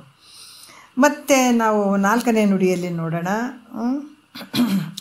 ಅತಿ ಸೌಂದರ್ಯದಿಂದ ಕೂಡಿದಂಥ ಒಬ್ಬ ಸ್ತ್ರೀಯಳ ಹಾವಭಾವ ಅಂದ್ಕೊಂಡು ಯಾರು ಮೋಹಗೊಳ್ಳೋದಿಲ್ಲವೋ ಅವರು ವಿರಕ್ತನು ಅಂತ ಕೆಲವು ವಿಚಾರಗಳನ್ನು ಹೇಳ್ಕೊಂಡು ಬರ್ತಾರೆ. ನಿಜಗೊಂಡ್ರೆ ಯಾಕೆ ಹೇಳ್ತಾರೆ ಅಂದ್ರೆ, ಇದು ಜ್ಞಾನದ ಮಾರ್ಗ. ನಾವು ಇದನ್ನು ರೀಚ್ ಆಗಬೇಕಾಗಿತ್ತಂದ್ರೆ ಇಲ್ಲಿ ಹಂಗೆ ಹಿಂಗಂತ ಅನ್ನುವಂಗಿಲ್ಲ, ಎಲ್ಲವನ್ನು ದಾಟಿ ಹೋಗುವಂಥದ್ದು ಇದು. ಇವೆಲ್ಲ ಎಲ್ಲಿ ಮರಳು ಹಾಕ್ತೀವಿ, ಕೆಳಗಿನ ಮಟ್ಟದಲ್ಲಿ ಮರಳಾಗಿ ಇದೆಲ್ಲ ಸತ್ಯ, ನಾವು ಹುಟ್ಟಿದೆ, ಹಿಂಗಾಯ್ತು ಹಂಗಾಯ್ತು ದುಃಖಕ್ಕೆ ಕಾರಣ ಆಗಿರುವಂಥವು ಇವು ವಿಚಾರಗಳು. ಅದಕ್ಕೆ ಹೇಳ್ತಾರೆ, ಇವ್ಯಾಂದ್ರೆ ಒಬ್ಬ ರೋಗದಿಂದ ಪಾರಾಗಬೇಕಾಗಿತ್ತಂದ್ರೆ ಡಾಕ್ಟ್ರ್ ಹೇಳ್ತಾರೆ ಇಂಥ ಪತ್ತೆ ಮಾಡ್ರಪ್ಪ, ಇಂಥವ್ನು ಬಿಡ್ರಿ ಅಂತ ತಿಳಿಸ್ತಾರಲ್ಲ. ಅದ್ರಂಗೆ ಇಲ್ಲಿ ಕೂಡ ನಾವು ಜ್ಞಾನವನ್ನು ಪಡ್ಕೊಳ್ಬೇಕಾಗಿತ್ತು. ಅಂಥ ಒಂದು ಆನಂದದ ನಿಧಿಯನ್ನು ನಾವು ತೊಗೊಳ್ಬೇಕಾಗಿತ್ತು. ಅಂಥ ಆನಂದದಲ್ಲಿ ನಾವು ಇರಬೇಕಾಗಿತ್ತಂದ್ರೆ ಇವೆಲ್ಲ ನಮಗೆ ಏನದಾವ, ಮುಳ್ಳಿದ್ದಂಗೆ ಇವೆಲ್ಲ ಚುಚ್ಚುತ್ತಾವ. ಅದಕ್ಕೆ ಇದು ಭಾವವನ್ನು ನಿನ್ನ ಮನಸ್ಸಿನಲ್ಲಿ ಬಿಟ್ಕೋ ಅಂತ ಹೇಳುತ್ತಾರೆ. ಜಗತ್ತು ಸತ್ತದ್ದು ಹೆಣ್ಣು ಒಂದು ಮಣ್ಣಿಗಾಗಿ ಸತ್ತದ್ದು ಅಲ್ಲ, ಅದಕ್ಕೆ ಮುಖ್ಯವಾಗಿರುವಂಥದ್ದು ಇದರಿಂದ ಸಾಯಕ್ಕೆ ಹೋಗ್ಬೇಡ್ರಿ ಅಂತ ವರ್ಣನೆ ಮಾಡಕತ್ತಾರೆ. ಹೆಣ್ಣಿಂದ ವರ್ಣನೆ, ಹೆಣ್ಣು ಗಂಡಿಗೆ ಮೋಹ ಆಗ್ಬೋದು, ಗಂಡು ಹೆಣ್ಣಿಗೆ ಮೋಹ ಆಗ್ಬೋದು, ಇದ್ರಾಗ ಸತ್ಕೊಂಡು ಹೋಗ್ಯದ ಜಗತ್ತು, ಅದಕ್ಕೆ ನೀವು ಸಾಯ್ಬೇಡ್ರಪ್ಪ ಅಂತ ಹೇಳುತ್ತಾರೆ. ಹೆಂಗ್ರಿ ವರ್ಣನೆ ಮಾಡ್ಯಾರಲ್ಲ, ನಿಜಗೊಂಡ್ರ ಅಂತ ಹಂಗೆ ಅನ್ನಂಗಿಲ್ಲ. ಇದನ್ನೆಲ್ಲ ದಾಟೇ ಬರಬೇಕು. ಈ ಕಲ್ಲು ಮುಳ್ಳುಗಳದಾವಂತ ಇವು ದಾಟೇ ಬರಬೇಕು. ಹೆಂಗೆ ನದಿ ತನ್ನ ಸಮುದ್ರವನ್ನು ದಾಟಬೇಕಾದ್ರೆ ಕಲ್ಲು ಮುಳ್ಳು ಏನೇನು ಅಥವಾ ಎಲ್ಲವನ್ನ ಬಗ್ಗು ಬಡ್ದು ದಾಟ್ತದೆ ನೋಡ್ರಿ. ಅದು ಅಲ್ಲೇ ಕುಂತದನ್ನು ಕಲ್ಲಾಯ್ತು ಮಣ್ಣಾಯ್ತು ಮುಳ್ಳಾಯ್ತು ಅಂತ ಇಲ್ಲಲ್ಲ, ಅದು ಎಲ್ಲಿಗೆ ಸೇರ್ಬೇಕಾಯ್ತು ಅಲ್ಲಿ ಸೇರ್ಬೇಕಾಯ್ತು. ಅದಕ್ಕೆ ಮಧ್ಯದ ವಿಚಾರಗಳನ್ನು ಹೇಳ್ತಾರೆ ಅವರು. ಯಾವುದೇ ಒಂದು ಹೆಣ್ಣು ನಿನಗೆ ಮೋಹ ಮಾಡ್ತಾರೆ, ನಿನ್ನ ಜನ್ಮ ನಾಶ ಮಾಡಿಬಿಡ್ತದದು. ಎಷ್ಟೋ ಜನ ನೋಡಿದ್ದೀವಿ. ಈಗ ಹೆಣ್ಣಿಗಾಗಿ ಇವತ್ತು ಜೈಲಿಗೆ ಬಿದ್ದಾರಲ್ಲ ಎಷ್ಟೋ ಮಂದಿ, ಜೀವನನೇ ಹಾಳಾಗೋಯ್ತಲ್ಲ. ನೀ ಮೋಹಗೊಳ್ಬೇಡೋ, ನಿನ್ನ ಜನ್ಮ ಹಾಳಾಗೋಗ್ತದೆ ಅದಕ್ಕೆ ನೀ ಮರಳಾದೆ ಅಂದ್ರೆ. ಮಹಾತ್ಮರು ಅದಕ್ಕೆ ಕಿವಿ ಮಾತು ಹೇಳ್ತಾರೆ ಅವರು, ಕಿವಿ ಮಾತು. ಇಲ್ಲಿ ಏನು ಹೇಳ್ತಾರ ಅಂದರೆ 4ನೇ ನುಡಿಯಲ್ಲಿ ಹೇಳ್ತಾರ, ಮುರಿದು ನೋಡುವ ನೋಟದ ಮುಗುಳ್ನೆಗೆಯ ಸರಸದಿನಿ ಗಲೆಯ ನುಡಿಯ ಸನ್ನೆ ಬೆರೆಸಿ ತೋರುವ ಭಾವದ ಮೋಹ ಮುಂಬರಿವ ಸೊಬಗಿನ ಸುದತಿಯ ಕಂಡು ಅಂತ ಹೇಳ್ತಾರೆ. ಏನಂತಂದ್ರೆ ಇಲ್ಲಿ ಕೂಡ ಆಕೆಯ ಓರೆ ನೋಟ, ಮುಗುಳ್ನಗೆ ಇಂಥವೆಲ್ಲ ಮನಸ್ಸು ಸೆಳೆಯುವಂಥ ಕೆಲಸಗಳನ್ನು ಮಾಡ್ತಿರ್ತದೆ. ಅದು ಹೆಣ್ಣಿಂದ ಇರ್ತದೆ. ಹಂಗಿತ್ತಂದ್ರೆ ಅದ್ರ ಮೇಲೆ ಮೋಹ ಮಾಡೋಕೆ ಹೋಗ್ಬೇಡ. ಮೋಹವನ್ನು ಉಂಟು ಮಾಡುವಂಥ ಒಂದು ಸ್ತ್ರೀ ಇರ್ತದದು. ಅದು ಮಾಯೆ ಅಂತ ತಿಳ್ಕೊ ನೀನು. ಅದಕ್ಕೆ ನೀ ಮರಳಾದೆ ಅಂದರೆ ನಿನ್ನ ಜನ್ಮ ಹಾಳಾಗಿ ಹೋಗ್ತದೋ ಇದು. ಅದಕ್ಕೆ ಆ ಸ್ತ್ರೀಗಳನ್ನ ಕಂಡು ಯಾವನ ಮನಸ್ಸಿನಲ್ಲಿ ಮೋಹಗೊಳ್ಳಂಗಲೋ ಆತ ಶೂರ, ಆತ ವಿರಕ್ತ. ಅದಕ್ಕೆ ಬೇಕಾದಷ್ಟು ಆವಭಾವ ನೋಡು. ಆಕೆ ಏಟು ಮರಳು ಮಾಡ್ತಾಳೆ ಅನ್ನೋದು ನೋಡು, ಏಟು ಮುಗುಳ್ನಾಗೆ ನಗ್ತಾಳೆ ಅನ್ನೋದು ನೋಡು. ಅದಕ್ಕೆ ನೀ ಮರಳಾಗಬೇಡ. ಅದು ನಿನಗೆ ತುಳಿಲಾಕ ಬಂದದಂತ ತಿಳ್ಕೊ ಅಂತ ಹೇಳ್ತಾರೆ ಅವರು. ನೀನು ಮಣ್ಣು ಮಾಡೋಕೆ ಬಂದದಂತ ತಿಳ್ಕೊಬೇಕು. ಹಂಗೇನಾರ ಮೋಹ ಮಾಡುವಂಥ ಸನ್ನಿವೇಶ ಬಂದರೂ ಕೂಡ ನೀನು ಮಣ್ಣು ಆಗ್ತಿದೆ ಅಷ್ಟೇ. ಅದಕ್ಕೆ ಯಾವುದಕ್ಕೆ ಮರಳಾಗ್ಬಿಡಪ್ಪ. ಮನಸ್ಸು ಚಂಚಲತೆಗೆ ಮಾಡ್ಕೋಬೇಡ. ನಿಂದೇನದ ನಿಜವಾದ ಈ ಮಾನವ ಶರೀರ ಬಂದದಂದ್ರೆ ಸಾರ್ಥಕತೆ ಮಾಡ್ಕೊ ಅನ್ನುವಂಥ ವಿಚಾರವನ್ನು ಭಾಳ ಅದ್ಭುತವಾಗಿ ಅವ್ರು ಹೇಳ್ತಾರೆ. ಇದು ಒಂದು ಹೇಳಿಬಿಡೋಣ, ಇದು ಲಾಸ್ಟಿಂದದ 5ನೇ ನುಡಿಯಲ್ಲಿ. ಮನವನ್ನಳ್ಳಿರಿಸುವುದೊಂದು ಭಯವಿಲ್ಲದನುಕೂಲ ನೀರೇ ತನ್ನ ನೆಲೆಸಿ ವಿನಯ ವಾಂತಿರಲಳುಪದೆ ನಿಜ ಧೈರ್ಯವನ್ನು ಶಂಭುಲಿಂಗದಿಂದ ಪಡೆದು ಅಂತ ಹೇಳ್ತಾರೆ ನೋಡ್ರಿ. ಯಾಕಂದರೆ ಇವೆಲ್ಲವುಗಳನ್ನು ದಾಟಬೇಕಾಗಿತ್ತು ಅಂತಂದ್ರೆ ಭಾಳಷ್ಟು ವಿಚಾರಗಳನ್ನು ಹೇಳ್ತಾರೆ. ಯಾಕಂತಂದ್ರೆ ಈ ಮನಸ್ಸಿಗೆ ಯಾವ ರೀತಿಯಿಂದಲೂ ಭಯವನ್ನುಂಟು ಮಾಡದಂಥ ತನಗೆ ಅನುಕೂಲವಾದಂಥ ಸುಂದರ ಸ್ತ್ರೀಯಳು ತನ್ನನ್ನು ಮೋಹಿಸಿ ಬಂದಾಗಾದರೂ ಯಾವನು ಪರಮಾತ್ಮನ ಅನುಗ್ರಹದಿಂದ ಧೈರ್ಯವನ್ನು ಹೊಂದಿ, ಯಾಕಂದ್ರೆ ಒಬ್ಬ ಸ್ತ್ರೀ ಆಕೆ ಯಾವ ಭಯ ಇಲ್ಲ, ಆಕಿನಿಂದ ಭಯ ಇಲ್ಲ. ಮತ್ತು ತನಗೆ ಅನುಕೂಲನೇ ಆಗಿದ್ದಾಳೆ ಸುಂದರ ಸ್ತ್ರೀ. ತನಗೆ ಮೋಹಿಸಿ ಬಂದಾಗಾದರೂ ಕೂಡ ಯಾವನು ಪರಮಾತ್ಮನ ಅನುಗ್ರಹ ನೋಡಿರಿ. ಇವೆಲ್ಲವುಗಳನ್ನು ದಾಟಬೇಕಾದ್ರೆ ನಮ್ಮ ಪರಮಾತ್ಮ ಅದಕ್ಕೆ ಮನ್ಮಥನನ್ನು ಜಯಿಸಿದಂಥವ, ಕಾಮ ಮನ್ಮಥ ಇವರೆಲ್ಲ ಜಯಿಸಿದಂಥವನ್ನ ಯಾರು ಪರಮಾತ್ಮ ಅದಾನ. ಮತ್ತು ಹೆಂಗ್ರಿ ಮತ್ತು ಈ ಮನಸ್ಸನ್ನ ಹೆಂಗೆ ಗೆಲ್ಲಬೇಕು ನಾವು, ಹಿಂಗಾಗ್ತದೆ ಹಂಗಂಗಾಗ್ತದೆ ಅಂತ ಅಲ್ಲ. ಯಾವಾಗ ಇಂಥದ್ರಿಂದ ನೀ ಗೆಲ್ಲಬೇಕಾದ್ರೆ ಪರಮಾತ್ಮನ ಸ್ಮರಣೆ ಮಾಡಬೇಕಾಗ್ತದೆ, ಪರಮಾತ್ಮನ ಪಾದಕಮಲಗಳನ್ನೇ ಹಿಡಿಬೇಕಾಗ್ತದೆ, ಗುರುವಿಗೆ ಶರಣು ಹೋಗ್ಬೇಕಾಗ್ತದೆ. ಅಂದಾಗ ಇದರಿಂದ ಗೆಲ್ಲುತ್ತಿದ್ದೀನಿ. ಇದಕ್ಕೂ ಉತ್ತರ ಹೇಳ್ತಾರೆ ಅವ್ನು ಮುಂದೆ. ಯಾವುದರಿಂದ ಪಾರಾಗಬೇಕಂತಂದ್ರೆ ಭಗವಂತನ ಒಂದು ಸ್ಮರಣೆಯಿಂದ, ಪರಮಾತ್ಮನ ಒಂದು ಸ್ಮರಣೆಯಿಂದ ಪಾರಾಗಬೇಕಾಗ್ತದೆ. ಒಂದು ಹೆಣ್ಣು ನಿನಗೆ ಯಾವ ಭಯ ಉಂಟು ಮಾಡೋಂಗಿಲ್ಲ.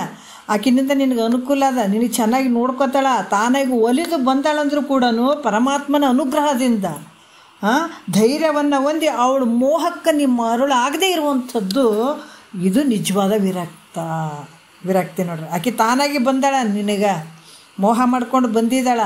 ಆಕೆ ನಿನಗೆಲ್ಲ ಅನುಕೂಲ ಅದಳ ಅಂದ್ರೆ ಕೂಡ ನೀನು ದುಬುಕ್ಕನ ಬಿಡಕ್ಕೆ ಹೋಗ್ಬೇಡ, ಸತ್ತು ಹೋಗ್ತಿದ್ದು ನೋಡು. ಅದು ವಿಷಯ ಇದ್ದಂಗೆ ವಿಷಯ. ಹೆಣ್ಣಿನ ಮೋಹ, ಹೊನ್ನಿನ ಮೋಹ, ಮತ್ತೇನು ಮಣ್ಣಿನ ಮೋಹ, ಅದು ವಿಷಯ ಐತೆ. ಅದು ವಿಷಯದಾಗ ಬೀಳಕ್ಕೆ ಹೋಗಬೇಡ. ಪರಮಾತ್ಮನ ಅನುಗ್ರಹದಿಂದ ಧೈರ್ಯ ಹೊಂದಿ ಅಂಥ ಹೆಣ್ಣಿನ ಮೋಹಕ್ಕೆ ಮರುಳಾಗದೇ ಇರುವಂಥದ್ದೇ ನಿಜ ವಿರಕ್ತಿ ಐತಂದಪ್ಪ ನಿಂದು ಅನ್ನುವಂಥ ವಿಚಾರವನ್ನು ಹೇಳ್ತಾರೆ. ಈ ಒಂದು 3 ಪದದಲ್ಲಿ ಹೆಣ್ಣಿನ ಬಗ್ಗೆ ಬರ್ಕೊಂಡು ಬಂದರು. ಯಾಕಂದ್ರೆ ಅದು ಭಾಳ ವಿಷಯ ಇದ್ದಂಗೆ, ಆ ವಿಷಯ ಇದ್ದಂಗೆ ಐತೆ. ಇದನ್ನು ದಿನಾ ತಿಂದು ವಿಷಯ ಮಾಡಿಕೊಂಡೇ ನೀವು ಹೋಗ್ತಿದ್ದಿ. ಅದ್ರ ಮೇಲೆ ಮೋಹ ಬಿಟ್ಬಿಡು. ಅದ್ರ ಜೊತೆ ಇರೋದು ಬೇಡ ಅಂತಂದಿಲ್ಲ, ಬೇಕಾದಂಗೆ ಇರು. ಅದ್ರ ಮೇಲೆ ಏನು ಮೋಹ ಇಟ್ಟಿದೆಯಲ್ಲ ಅದನ್ನು ನೀನು ತೆಗೆದು, ಸ್ತ್ರೀ ಮೇಲೆ ಇರುವಂಥ ಮೋಹ ತೆಗೆದು ಹಾಕಿಬಿಡು ಅಂತ ಹೇಳಿ, ಮತ್ತು ನಾಳೆ ಮಗನ ಮೇಲಿರುವಂಥ ಮೋಹದ ಬಗ್ಗೆ ಹೇಳ್ತಾರೆ. ಒಂದು ಎಳೆಯಾಗಿ ಬಿಚ್ಚುತ್ತಾರೆ ಮಹಾತ್ಮರು. ನಾವು ಎಲ್ಲೆಲ್ಲಿ ಗಂಟುಗಳನ್ನು ಹಾಕ್ಕೊಂಡಿದ್ದೀವಲ್ಲ ಅವೇ ನೋವು ಕೊಡಕತ್ತೇವೆ. ಅದಕ್ಕೆ ಅವನು ಮೆಲ್ಲಕ್ಕೆ ಒಂದೊಂದೊಂದು ಬಿಚ್ಚುತ್ತಾರೆ. ನೋಡೋಣ. ಮತ್ತು ನಾವು ಜ್ಞಾನಿಗಳ ಜೊತೆ ನಿಜಗುಂಡ್ರ ಜೊತೆ ಹೋಗ್ತಾ ಇದ್ದೀವಿ. ನಮ್ಮನ್ನು ಕೈ ಹಿಡಿದು ಕರ್ಕೊಂಡು ಹೋಗ್ತಾರೆ. ಮುಂದಿನ 1-2 ಮತ್ತು ಗುರುಗಳ ಪಾದಕ್ಕೆ ಅರ್ಪಿಸಿ ಹರವು.